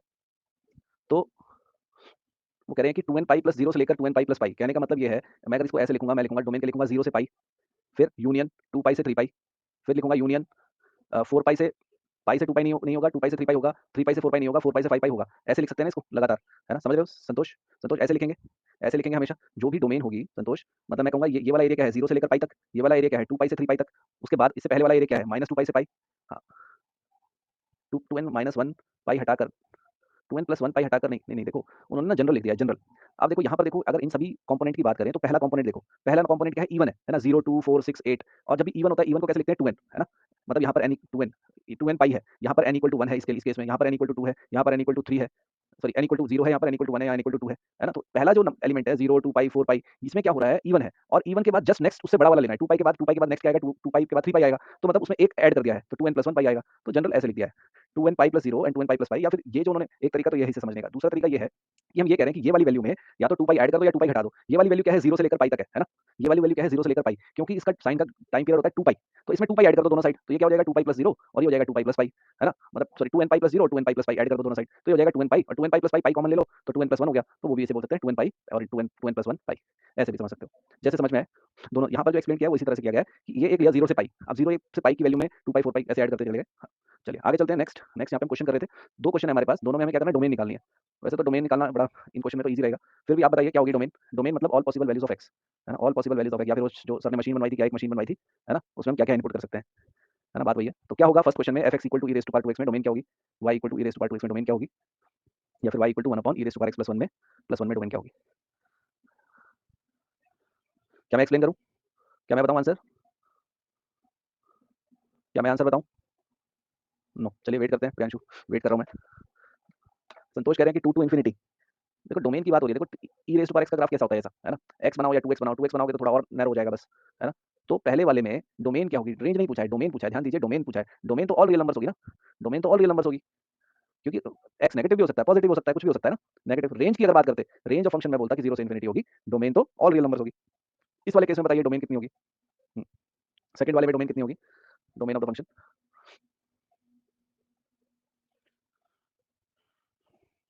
इसमें भी रियल नंबर होगी। वैसे वैसे तो हमें ये ध्यान रखना चाहिए था, बस डिनोमिनेटर 0 ना होता हो, मतलब E raise to power X plus 1 कभी 0 ना हो। बाकी सबके लिए हो जाता है ये डिफाइंड, है ना? क्योंकि E raise to power plus X plus 1 0 हो ही नहीं सकता, क्योंकि ये भी एक पॉजिटिव नंबर है, ये भी एक पॉजिटिव नंबर है। तो ये 0 कभी भी नहीं होगा, तो इसलिए हम कहेंगे कि ऑल रियल नंबर्स। हाँ, तो ऑल रियल नंबर्स होगा इसका भी आंसर। रेंज क्या होगी? सेकंड वाले की रेंज क्या होगी? सेकंड वाले की रेंज की अगर हम बात करेंगे, तो रेंज क्या बोलेंगे हम? अ, देखो रेंज इसकी होगी E raise to power X का ग्राफ कैसा होता है ऐसा, है ना? E raise to power X का ग्राफ है ये, ठीक है? तो E raise to power X plus 1 का ग्राफ कैसा होगा? इसको 1 यूनिट ऊपर ले जाओ। ये हो गया E raise to power X plus 1 का ग्राफ, ठीक है? और जब भी मैं एक्स को माइनस नहीं, इन्होंने एक्स को माइनस एक्स नहीं किया। इन्होंने क्या किया? एक इसको नीचे नहीं, ई ये है y equal to E raise to power X plus 1। थोड़ा-सा आइडिया लेते हैं देखो। अगर मेरा क्वेश्चन होता है E raise to power X का की रेंज निकालो, तो ये हो जाता है E raise to power minus X, और अगर E raise to power minus X हो रहा है, तो when X becomes minus X graph reflects about Y axis. तो इसका ग्राफ हो जाता है E raise to power minus X का ऐसा, ठीक है? E raise to power minus X का ग्राफ ऐसा हो जाता। और E raise to power 1 by X plus 1, देखो इसकी जो रेंज होगी वो मिनिमम वैल्यू इसकी डिक्रीज़ होती चली जाएगी, इंक्रीज़ इसकी रेंज होगी वो 0 से इन्फिनिटी ही होगी। इसकी रेंज होगी वो 0 से इन्फिनिटी होगी। देखो इस 1 से ना कोई ज़्यादा फ़र्क नहीं पड़ेगा, क्योंकि ये डिनोमिनेटर में है, तो जो E raise to power X की वैल्यू है, मतलब आप ऐसे समझ लो कि मतलब E raise to power 1 upon E raise to power X की रेंज क्या होगी? 1 upon E raise to power X की होगी 0 टू इन्फिनिटी। अगर नीचे 1 आएगा तो उससे कोई इम्पैक्ट आने नहीं वाला है, क्योंकि अगर हम ऊपर देखें तो ऊपर भी इन्फिनिटी तक जाएगा और नीचे देखें तो नीचे भी। जैसे ही e raise to power X बड़ा होता चला जाएगा, ये 0 के करीब पहुँचता चला जाएगा। तो जब लिमिट एक्स अप्रोचेस, अभी लिमिट हमने किया नहीं है, तो लिमिट जब एक्स इन्फिनिटी पे जा रहा है तो ये 0 की तरफ टेंड कर रहा है, जब 0 की तरफ जा रहा है तो जब हाँ, माइनस इन्फिनिटी, हाँ। सर 1 भी प्लस ही है ना, इसलिए होगा क्या यदि होती तो? नहीं, नहीं, मैं ये कह रहा हूँ कि रेंज इसकी होगी 0 से इन्फिनिटी, होना का कुछ नहीं है, होगी यही, उससे कोई फ़र्क नहीं पड़ेगा, उससे कोई फ़र्क नहीं पड़ेगा। संतोष, इससे कोई फ़र्क नहीं पड़ेगा। देखो अगर आपको फिर भी कोई डाउट है ना, तो मैं आपको बताता हूँ, अगर आपको चेक ही करना है, मतलब अगर आपको ये लग रहा है, तो हमारी एक कौन-सी बड़ी फ़ेवरेट वेबसाइट होती है, क्या कहते हैं उसे? वोल्फ्राम अल्फ़ा, है ना? वोल्फ्राम अल्फ़ा का नाम सुना है? नहीं। नहीं सुना है तो वोल्फ्राम अल्फ़ा पे जाओ, इस इक्वेशन को टाइप कर दो, y equal to 1 divided by E raise to power X plus 1 ऐसे ब्रैकेट लगा दो, वहाँ उसका ग्राफ बना के दे देगा आपको, और दिख भी जाएगा आपको 0 से इन्फिनिटी जा रही है। बट मैं आपको ये समझाने की कोशिश कर रहा हूँ कि fx equal to 1 upon E raise to power X plus 1 है। मुझे पता है 1 upon E raise to power X का ग्राफ कैसा होता है, वो ऐसा होगा, है ना? E raise to power minus X का, है ना? डेस्मोस पर भी बना सकते हो आप, और जियोजेब्रा पे भी बना सकते हो, बिल्कुल। बट हाँ, डेस्मोस पे चेक कर लो अगर आप यूज़ करते हो, तो मैं जियोजेब्रा ज़्यादा फ्रेंडली है आई थिंक, है ना? जो आप यूज़ करते हो, वहाँ भी कर सकते हो, बिल्कुल। आपको दिखेगा ग्राफ ऐसा ही बनेगा, कोई ज़्यादा फ़र्क नहीं आएगा, 0 से इन्फिनिटी ही जाएगा ये रेंज में। क्योंकि बड़ा क्लियर है ना, क्योंकि अगर E raise to power X infinity पे जा रहा है, तो E raise to power X plus 1 भी इन्फिनिटी पे जाएगा, है ना? और मतलब उससे कोई फ़र्क नहीं पड़ेगा इस 1 से, रेंज पे कोई फ़र्क नहीं पड़ने वाला है, डेफिनिटली। ठीक है? चलिए, चलिए आगे चलते हैं नेक्स्ट कांसेप्ट पर। अगला क्वेश्चन डॉट ग्रीन क्वेश्चन है, जरूर ध्यान देना कैसे करना है। रेडी? ये बहुत अलग स्टाइल का क्वेश्चन है, राइट? हमको ये पता है कि हम x to the power 12 x की पावर 9 प्लस x की पावर 4 माइनस x प्लस 1 को पॉजिटिव होना चाहते हैं, हम चाहते हैं ग्रेटर देन इक्वल टू 0। ये मेरा क्वेश्चन है पूरी तरह, राइट? आप सिर्फ समझने की कोशिश करना। इस तरह के क्वेश्चंस में मैं जो आपको समझा रहा हूं, इस तरह के और क्वेश्चंस भी जब भी मिले आप मेरे वाले तरीके से ट्राई करना, बहुत अच्छा तरीका है। इसको फैक्टराइज ना करें, काफी लेंदी, काफी कॉम्प्लेक्स हो जाएगा। इसकी जगह मेरा तरीका लगाना। देखो हम सबसे पहले एक एक पार्ट पे बात करते हैं। पहले बात करते हैं, हम बात करते हैं 0 पर, 0 से लेकर के 1 तक। सबसे पहले 0 से 1 तक बात करते हैं, रेडी? ओके, हमें पता है ये हमारा फंक्शन है 0 से 1, 0 से 1। आप मेरे से पूछ सकते हैं क्यों 0 से 1? क्योंकि 0 से 1 एक इतनी खतरनाक जगह होती है जहां पर हर वैल्यू जो है वो उसकी डिग्री अगर हम लोग बढ़ाते जाएं तो वैल्यू कम आनी चालू होती है। 0 से 1 एक ऐसा इलाका है जहां पे जितनी डिग्री बढ़ाओगे उतनी वैल्यू कम होनी चालू होती है। जैसे हाफ, आप हाफ का स्क्वायर करो, माने 0.5 का स्क्वायर करो, 0.5 का स्क्वायर करोगे 0.25 आएगा। लेकिन अगर आपने हाफ का क्यूब कर दिया तो 0.5 का क्यूब का मतलब 0.125 आएगा, और कम हो गया ये। माने 0 से 1 के बीच का नंबर है जी, हाफ 0 से 1 है, 0 से 1 के बीच में। तो ध्यान है, ये बात समझ में आई? Okay okay okay okay okay. तो ये तो समझ में आ गया कि अभी हम जहां जिस इलाके में खड़े हैं उस इलाके में डिग्री बढ़ाने पे मामला कम होता है। माने मैं x की पावर 12 माइनस x की पावर 9 प्लस x की पावर 4 माइनस x प्लस 1 लिख रहा हूं, रेडी? ठीक है, हम ढूंढ रहे हैं कहां ये पॉजिटिव है। क्या 0 से 1 में पॉजिटिव है? सोचा x की पावर 12 किसी की पावर 12 पॉजिटिव होती है, किसी की भी पावर 12 पॉजिटिव होती है। x की पावर 9 में से x की पावर 4 में से x की पावर 9 घटा है। दोबारा बोल रहा हूं, x की पावर 4 में से x की पावर 9 माइनस कर रहा हूं। हमें पता है कि x की पावर 4 x की पावर 9 से बड़ा होगा, क्योंकि जिसकी डिग्री छोटी वो बड़ा है। तो इसका मतलब जो भी आंसर आएगा वो पॉजिटिव आएगा घटाने पर। ओके, और अगर मैंने 1 में से x को घटा दिया तो x खुद 0 से 1 के बीच का कोई भी नंबर है, तो 1 में से 0 से 1 के बीच के किसी भी नंबर को घटाने पे वो पॉजिटिव छोड़ेगा। माने ये भी पॉजिटिव, ये भी पॉजिटिव, ये भी पॉजिटिव, तो फाइनली आंसर इज पॉजिटिव, माने ग्रेटर देन 0। माने 0 से 1 पूरा हमारे कब्जे में आ गया, पूरा इलाका हमारे कब्जे में है। हम कह सकते हैं कि पूरे इलाके के अंदर एक भी नंबर ऐसा नहीं है जिस पर ये फंक्शन पॉजिटिव ना हो। फंक्शन पॉजिटिव होगा और रूट आराम से तोड़ेगा। अब बात करते हैं दूसरे इलाके पे। हम चलते हैं 1 से इनफिनिट में। कहां से कहां है? 1 से इनफिनिट। नॉर्मल इलाका चालू हो गया। नॉर्मल इलाका मतलब जहां जो बड़ा है, जिसकी डिग्री ज्यादा वो बड़ा है। ओके, दोबारा से फंक्शन कॉपी करता हूं। x की पावर 12, x की पावर 9, x की पावर 4, x और 1। ध्यान से सुनना, जिसकी डिग्री बड़ी वो बड़ा है, जिसकी डिग्री बड़ी है वो बड़ा है। तो 12 डिग्री बड़ी है और 9 छोटी है, तो 12 में से 9 माइनस करा, आपको पता चला पॉजिटिव आ गया, क्योंकि 12 बड़ा था। पावर 4 में से x कम करो, पावर 4 में से पावर 1 वाले को घटाया है कि नहीं, पावर 4 वाला बड़ा था, पावर 1 वाला छोटा था, फिर से पॉजिटिव आ गया, राइट है, और 1 ऑलरेडी पॉजिटिव है। तो आपको पता चला ये भी पॉजिटिव, ये भी पॉजिटिव और ये भी पॉजिटिव, मैंने आंसर पॉजिटिव हो गया, मैंने ग्रेटर देन 0 मस्त आराम से गाड़ी निकली क्योंकि सब पॉजिटिव है। ओके, इसका मतलब मैं 0 से इनफिनिट तक एक नंबर गिना चुका हूं। अब मैं और आगे बढ़ता हूं, राइट है। अब मैं बात करता हूं जब x अपने आप में -1 से 0 के बीच में था, -1 से 0 एक नेगेटिव नंबर चल रहा है, मामला लेकर आ रहा हूं 12 9 x की पावर 4 -x + 1, सुनना बड़ी ध्यान से, एक ऐसा नंबर जो नेगेटिव है, राइट, ओके। हाँ, अब सोचो जरा, -1 से 0 के बीच में हर एक नंबर नेगेटिव होगा, हाँ होगा सर नेगेटिव, नेगेटिव की पावर 12 पॉजिटिव होगी, ओके, नेगेटिव की पावर 9, नेगेटिव नंबर की पावर 9 नेगेटिव होगी, और नेगेटिव पॉजिटिव बना देगा, ओके, और पावर 4 पॉजिटिव होगी, पावर 4 पॉजिटिव होगी, अच्छा, और -x होती है फिर पॉजिटिव बना देगा, +1 खुद पॉजिटिव है। जिस दिन आपने सारे पॉजिटिव को सम कर दिया, सबको जोड़ा, तो आपको पता चलेगा आंसर आपका ग्रेटर देन 0 आ गया, बात खत्म। अब पीछे चलते हैं, x अपने आप में जिस दिन -∞ से -1 के बीच का कोई भी नंबर ले ले, कोई भी नंबर, ठीक है, तो मैं x की पावर 12 -x की पावर 9 + x की पावर 4 -x + 1 को सोच रहा हूं, सिर्फ सोच रहा हूं, ठीक है, ध्यान से सुनना। मुझे पता है कि नेगेटिव नंबर आज भी है, तो पावर 12 पॉजिटिव होगी, नेगेटिव नंबर आज भी है, पावर 9 नेगेटिव होगी, नेगेटिव पॉजिटिव हो जाएगा, ये भी पॉजिटिव हो जाएगा, ये भी पॉजिटिव हो जाएगा, ये भी पॉजिटिव हो जाएगा, तो फाइनली आपको पता चलेगा कि आपके पास में सब पॉजिटिव आ गया, मैंने कहानी ग्रेटर देन 0 चल रही है, ओके। तो इसका मतलब आपने -∞ से +∞ तक सब छान मारा, हर जगह पे आपने एक जगह चेक करी है और आपको पता चलता है एक भी जगह ऐसी नहीं जहां नेगेटिव नंबर क्रिएट हुआ। इसका मतलब x belongs to r is your answer, माने x का कोई भी नंबर ऐसा नहीं है जो इसको खराब कर दे, हर आपको आंसर पॉजिटिव देगा, हर वैल्यू पॉजिटिव देगा और पॉजिटिव देगा, तो इसका मतलब आंसर डिफाइंड होगा। ये इसका सबसे खूबसूरत पहलू है कि ये अपने one of the finest question में से एक माना जाता है, और इसका ये method one of the best method है। अगर यही हम लोग अगर कॉम लेकर कर रहे होते तो किसी न किसी जगह जाकर के कुछ खास बच्चे निकल पाते, बाकी सब हैंग हो जाते। लेकिन अगर आपने मेरी वाले मेथड को ध्यान से सुना तो शायद आप में से कई लोगों को एक चीज रियलाइज हुई डिफरेंट है, राइट। आगे बढ़ता हूं, नेक्स्ट, हाँ भाई, अब देखिए फटाफट से अगला क्वेश्चन।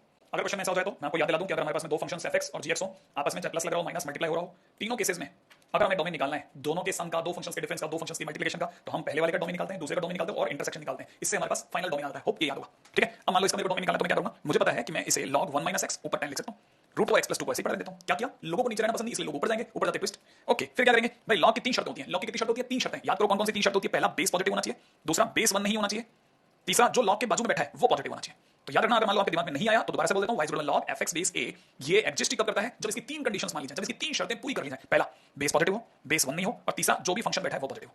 याद रखिएगा इसकी तीन मोस्ट इंपॉर्टेंट कंडीशंस जो आपको क्लिक करनी चाहिए। ये पहले ऑलरेडी हम लोग लॉग फंक्शन के दौरान बता चुके हैं, लेकिन फिर भी दोबारा रिकॉल करवा देता हूं। अच्छा, एक बात ये तो हुआ हम जब लॉग के क्वेश्चंस की तरफ देखते हैं। अगर यही हम लोग अंडर रूट की तरफ देखते हैं तो हमें पता है अंदर जो x + 2 लिखा है वो पॉजिटिव होना चाहिए, माने x - 2 से बड़ा होना चाहिए। एक काम खत्म। दूसरी बात सुनो, दूसरी बात क्या है, दूसरी बात ये कि हमें पता है कि x 1 से छोटा होना चाहिए, x गलती से भी 0 नहीं होना चाहिए, और ये तो होता ही है। अब सारे x को मिलाने पर हमारा आंसर आ जाएगा। ये वाली पार्टी कहती है 1 से छोटा, वैल्यू x की लो। एक पार्टी कहती है कि नहीं सब -2 से बड़ा होना चाहिए, तो -2 से बड़ा चलते हैं। ये वाली पार्टी कहती है कि x पे 0 नहीं लगेगा, बस तो 0 पर राइट हुआ, रोक देते हैं। तो फाइनली अगर देखा जाए तो सबसे ज्यादा स्प्रिंग्स अगर देखा जाए तो किसके जगह पर है, तो x बिलोंग्स टू -2 से लेकर के 0 तक, यूनियन 0 से लेकर के 1 तक। तो कोई डाउट किसी को, दो तीन क्वेश्चन डिस्कस किए, किसी भी क्वेश्चन में डाउट है तो बताइए, नहीं तो हम आगे चल रहे हैं। पहला क्वेश्चन और ये इसके इस कंसेप्ट पे भी ये दूसरा क्वेश्चन, दो क्वेश्चन डिस्कस किए थे सबने।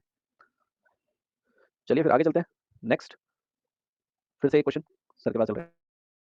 अगर क्वेश्चन आपका हीमोग्लोबिन बढ़ाने के लिए, मतलब हीमो पे काफी जोर दिया जाता है, इनको देखते ही मेरा दोनों क्वेश्चन ऐसे हैं जो आप में से सभी लोग खटाखट कर देंगे सॉल्व, ठीक है। लेकिन फिर भी मैं थोड़ा बहुत साथ में बता देता हूं। क्या कहते हो, स्टार्ट हो जाऊं या आप कर रहे हो क्वेश्चन? मेरा मतलब आप में से कई लोग स्टार्ट होइए। सबको पता है इसकी शक्ल √f(x) जैसी है, इसकी शक्ल 1/√f(x) जैसी है। मजा तो तब आता है बायो वाले स्टूडेंट भी फोड़ना चालू कर दे, तो फिर तो मैथ्स वाले को तुरंत ही दिखने लगता है कि यार वाह ये बात है। तो देखिए साहब, जहां भी प्लस है या माइनस है दीवार खड़ी कीजिए, इस तरफ इसको सॉल्व करते हैं। अंदर वाला ग्रेटर देन इक्वल टू 0, क्योंकि अंडर रूट हमेशा अंदर वाले को ग्रेटर देन 0 चाहता है, और 1/√of होने पर क्या करते हैं, हां अंदर का content greater than 0, greater than equal to नहीं, सिर्फ ग्रेटर देन 0। गुड। अब क्या करेंगे, factorise x - 5 x + 4 greater than equal to 0। इसका क्या करेंगे, फैक्टराइज। तो मेरा नाम क्या है, ये कुछ x - 7 x + 2 ग्रेटर देन 0 हो रहा है। अच्छा, दोनों तरफ मतलब दोनों तरफ, और देखिए इस पार दोनों तरफ अगर आप ध्यान से देखें तो दो ब्रैकेट है, दो ब्रैकेट है, दो ब्रैकेट देखते दिमाग में क्या आता है, भला। यस, अगर ध्यान से देखा जाए तो भला किस और है, 0 की ओर है। यहां पे भी देखा जाए तो भला किस और है, 0 की ओर है। और भला जब भी 0 की ओर होगा तो फंक्शन के हाथों में होगा, फंक्शन के हाथों होगा तो फंक्शन शेयर होगा, शेयर होगा तो बड़े से बड़ी वैल्यू, माने x बड़ी वैल्यू से बड़ा होगा, x छोटी वैल्यू से छोटा होगा, माने बड़े से बड़ा छोटे से छोटा। तो यहां बड़ी वैल्यू है 7, तो x 7 से बड़ा होगा, यूनियन x - 2 से छोटा होगा। ओके, इधर बड़ी वैल्यू कौन है सर, 5, तो x 5 से बड़ा होगा, और यहां -4 से छोटा होगा। अब क्या करें, अब दोनों के बीच में प्लस है तो इंटरसेक्शन करने का। आइए सबकी स्प्रिंग्स बिछाते हैं। भाई ये वाली पार्टी कहती है कि भाई 7 से बड़ा रहना है, वेल एंड गुड, रहो 7 से बड़े। दूसरी पार्टी कहती है नहीं सब -2 से छोटा रहना है, वेरी गुड। तो फिलहाल हमने इन दोनों पार्टीज को सुन लिया। अब ऊपर वाली पार्टी, माने थोड़ा लेफ्ट वाली पार्टी के ऊपर भी चर्चा कर लेते हैं। ये पार्टी कहती है कि भाई हमें तो 5 से बड़ा रहना है, इसमें ग्रेटर देन इक्वल टू है तो हम लोग ब्लैक बॉल ले रहे हैं, माने डार्क बॉल ले रहे हैं। दूसरी बात क्या, ये पार्टी कहती है कि नहीं साहब हमें तो -4 से छोटा रहना है, गुड वन। तो फाइनली हमारी तरफ से आंसर हो रहा है x belongs to -∞ to -4, union यहां कॉमन स्प्रिंग कहां से आ रही है, 7 से, तो 7 ओपन से लेकर इनफिनिट तक। क्या बात है, अगर भाई आपका आंसर सही है मेरी तरफ से थम्स अप। बहुत बुरी तरह से आप लोगों ने पहली बॉल पे सिक्सर लगाया है, पहली बॉल पे चौका ठोका है, ठीक है। नहीं दोनों लगाए ना, नहीं दोनों पे सिक्सर लगाता हूं, एक ही लगाया हुआ सिक्सर लगाया, चलो गुड। चलिए अगली बॉल पे फिर से सिक्सर की बारी आपकी। देखिए आप में से कितने लोग सोच पाएंगे, पिछली बार भी हम लोगों ने छोटे मोटे एलन के क्वेश्चन कर लिए थे, ठीक है। तो अगर भाई आपसे अभी बनते हैं तो वेल एंड गुड, नहीं तो मैं ट्राई करूं, ये बन रहे हैं, याद है आप भूल गए, जब भी चीजें मल्टीप्लाई या डिवाइड में होती है तो पहले उसे उसके ओरिजिनल तरीके पे लिखते हैं। तो ओरिजिनल तरीका क्या है मेरे दोस्त, √x + 4 को लिखा ऐसा, इनटू में 1/log बेस e 8 - x, बिल्कुल ओरिजिनल लिखा। लिखने के बाद हमें अच्छे से पता है कि √x + 4 को तो हम कुछ कर नहीं सकते, लेकिन जो log है वो डिनोमिनेटर में, और लोगों को नीचे रहना कहां पसंद है, कहां जाएंगे, ऊपर। जैसे ही लोग ऊपर जाएंगे क्या होगा, e ऊपर आ जाएगा। याद है नौकर मालिक इंटरचेंज, लोग जब भी ऊपर जाते हैं, log जब भी ऊपर जाता है न्यूमरेटर में, तो अंदर का हां बिल्कुल बेस और फंक्शन जो है वो चेंज हो जाता है, तो 8 - x नीचे आ जाएगा। अच्छा फिर क्या, मल्टीप्लाई होने के कारण से एक तरफ इसको सॉल्व करते हैं, इसको सॉल्व करेंगे तो x + 4 greater than equal to 0 चाहिए से, क्यों, क्योंकि इसकी शक्ल √f(x) जैसी है। अच्छा, और ये log क्या चाहता है, log हमेशा तीन बातें चाहता है, याद होगा, एक तो बेस पॉजिटिव होना चाहिए, दूसरा बेस 1 नहीं होना चाहिए, ठीक है, तीसरा जो भी फंक्शन है उसके बाजू में बैठा हुआ वो हमेशा पॉजिटिव होना चाहिए। यहां बेस कौन है, 8 - x, पॉजिटिव कर दो। ठीक है। दूसरा 8 माइनस एक्स 1 नहीं होना चाहिए। तीसरा जो फंक्शन है जो लॉग के पास में बैठा है वो कौन है, ई, वो पॉजिटिव होना चाहिए। क्या आपको पता है ई की वैल्यू, हाँ 2.78 पॉजिटिव मानते हैं अपन। हाँ तो कहना मतलब ये तो है। फिर ये कह रहा है एक्स की वैल्यू 7 नहीं होनी चाहिए। फिर ये क्या कह रहा है एक्स की वैल्यू लेस देन 8 होनी चाहिए। ओके, ये चाहता है एक्स की वैल्यू -4 से बड़ी हो। सुनो सबकी, ये क्या है -4 से बड़ा होना चाहिए। इसको खुश कर दिया। अब पास वाले पे चलते हैं। ये वाली पार्टी कहती है क्या कि एक्स की वैल्यू 8 से छोटी होनी चाहिए। ओके, 8 से छोटी इधर चलते हैं। अभी तक 4 से -4 से 8 में आ रहा है। अच्छा, इस पार्टी ने क्या कहा, भाई हमें 7 नहीं पसंद, तो 7 को हमने व्हाइट बॉल लगा दी और ये तो ऑलरेडी ट्रू है। अच्छा, फाइनली हमारी तरफ से आंसर कोट करने का टाइम। क्या आंसर आ रहा है भाई, हम कहेंगे हमारा आंसर आ रहा है -4 से लेकर के और 8 ओपन तक, लेकिन 7 बीच में जो है उसे हटा देते हैं। तो -4 टू 8 एक्सेप्ट 7। बहुत सिंपल, बहुत चलिए अच्छा आपने कुछ लिखा Sandeep, first method repeat sir, intersection क्यों नहीं किया? कब लिखा ये आपने? मैंने ध्यान नहीं दिया। ये लेट हो गया क्या? मैं इतने आगे पहुंच गया। आपको पिछले क्वेश्चन पिछले वीडियो में डाउट था क्या ये संदीप और संतोष? अभी तो 6 मिनट्स हो गए ऊपर, जल्दी बताइए। या जो सर का जो आपने वीडियो चलाया था ना, उसमें सर ने जो फर्स्ट मेथड बताई थी ना, वो वाली नहीं समझ में ये आई। वाला क्वेश्चन में दिक्कत थी या ये वाले में थी? ये वाले में? ये जो यस सर। अच्छा इसमें दिक्कत है। एक बार मैं स्लाइड चेक कर लूँ मेरी कितनी रह गई, कहीं फिर हमारा फिर बैकलॉग ना रह जाए, है ना? अभी देखो मेरे जीबी सर की 2 वीडियो रहती हैं, है ना? चलो मैं जल्दी जल्दी बताता हूँ इसमें क्या किया। देखो डोमेन अगर फंक्शन किसी भी रूट के अंदर हो तो रूट के अंदर नेगेटिव चीज़ नहीं होनी चाहिए, है ना? यही बात करते हैं संदीप हम। यहाँ पर नेगेटिव चीज़ नहीं आ सकती, मतलब कि मेरे को ये चेक करना है X raise to power 12 minus X 9 plus X 4 minus X plus 1 ये पॉजिटिव होना चाहिए हमेशा, तभी वही एक्स की डोमेन होगी जो इक्वेशन इसको सिंप्लीफाई कर रही होगी। तो सर ने बस वैसे ही मतलब हिट एंड ट्रायल से क्या चेक ही किया कि यार जब एक्स नेगेटिव है, अगर एक्स नेगेटिव है, आप ये दोनों कंडीशन को छोड़ो, अगर एक्स नेगेटिव है तो एक्स रेज़ टू पावर 12 क्या होगा? एक्स रेज़ टू पावर 12 होगा positive, X raise to power 9 क्या होगा? नेगेटिव, नेगेटिव इनटू -1 फिर से positive, X raise to power 4 होगा positive, X minus X negative तो minus X positive plus 1 positive. तो जब भी एक्स नेगेटिव है तो ये पूरी वाली एक्सप्रेशन पॉजिटिव आ रही है। एक तो ये चीज़ चेक होगी, मतलब उन्होंने दो पार्ट्स में किया, मैं एक ही पार्ट में बता रहा हूँ क्योंकि दोनों में एक ही बात हुई थी, ठीक है? और इस बात में कोई डाउट संदीप? जब एक्स नेगेटिव होगा ये पूरी एक्सप्रेशन क्या आएगी? पॉजिटिव आने वाली है। कोई डाउट इसमें? आप बोलोगे नहीं तो फिर मैं कितनी देर रुकूँ, है ना? हाँ, बस इसी तरह उन्होंने ये प्रूव किया कि जब एक्स पॉजिटिव है तो उसको 2 हिस्सों में बाँट लिया, क्योंकि जो पावर होती है ना संदीप, जैसे मैंने मैंने ज़्यादातर तो हम यही बोलते हैं कि एक्स स्क्वायर एक्स से बड़ा होगा, है ना? यूजुअली ऐसा होता है, बट ये बात फॉल्स हो जाती है -1 0 से लेकर 1 के बीच में। 0 से 1 लेकर 1 के बीच में कोई भी एक्स की वैल्यू लोगे तो एक्स स्क्वायर एक्स से छोटा होता है ना? तो जो पावर का गेम है ना वो 0 से 1 में अलग चलता है, 1 से बड़े में अलग चलता है। तो इसीलिए इन्होंने 2 हिस्सों में ब्रेक किया। अगर एक्स 0 और 1 के बीच में है, एक्स क्या है? X is between between 0 and 1, तो क्या हो रहा है? और ऐसे ही जब x इज़ ग्रेटर देन 1 तो क्या हो रहा है? तो 2 हिस्सों को अलग-अलग समझने की कोशिश की और प्रूव यही हुआ दोनों बातों से कि x अंदर वाली जो एक्सप्रेशन है वो हमेशा पॉजिटिव आ रही है। अगर कोई चीज़ हमेशा ही पॉजिटिव आ रही है तो कोई दिक्कत ही नहीं है, और कोई दिक्कत नहीं है तो हमने कहा कि डोमेन और रियल नंबर्स होगी। ठीक है? अब क्यों दिक्कत नहीं थी, क्यों पॉजिटिव आ रहा था, वो यहाँ पर एक्सप्लेन किया गया था।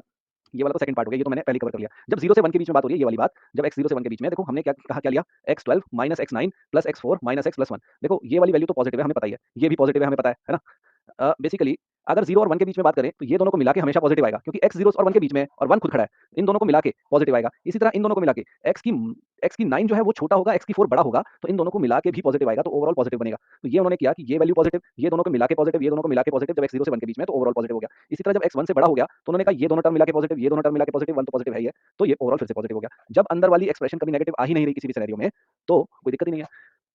तो कोई दिक्कत ही नहीं है, कोई दिक्कत ही नहीं है, तो डोमेन ऑल रियल नंबर हो गई। ये यहाँ पे किया था। हाँ जी, संतोष आपका क्या डाउट था? संतोष आपका क्या डाउट था? इंटरसेक्शन क्यों नहीं किया? कहाँ पे इंटरसेक्शन नहीं किया हमने? संतोष आप हैं क्या सेशन में? चलिए आगे चलते हैं। कोई डाउट हो तो आगे पूछ लीजिएगा, हमारा सेशन भी कहीं खत्म रह ना जाए। चलिए आगे चलते हैं और कुछ क्वेश्चंस करते हैं जीवी सर के साथ। देखिए ध्यान दीजिए। हाँ जी। देखिए क्वेश्चन में किसी ने पूछा है कि एक काम करते हैं, हमारे को पता है कि हमारा फंक्शन ये रहा, हम धीरे धीरे इसको सॉल्व करना चालू करते हैं। उम्मीद है आपको याद होगा जब भी बीच में प्लस या माइनस होता है अपन इस तरफ इसको सॉल्व करते हैं, उस तरफ इसको। इस तरफ हमें पता है ये अंडर रूट f(x) जैसा है, और मैंने क्या बताया था, अंडर रूट f(x) होने का अंदर वाला ग्रेटर देन इक्वल टू 0, तो मुझे sin x को ग्रेटर देन इक्वल टू 0 लिखना चाहिए। इधर मुझे 16 माइनस x स्क्वायर को ग्रेटर देन इक्वल टू 0, माने x square minus 16 less than equal to 0।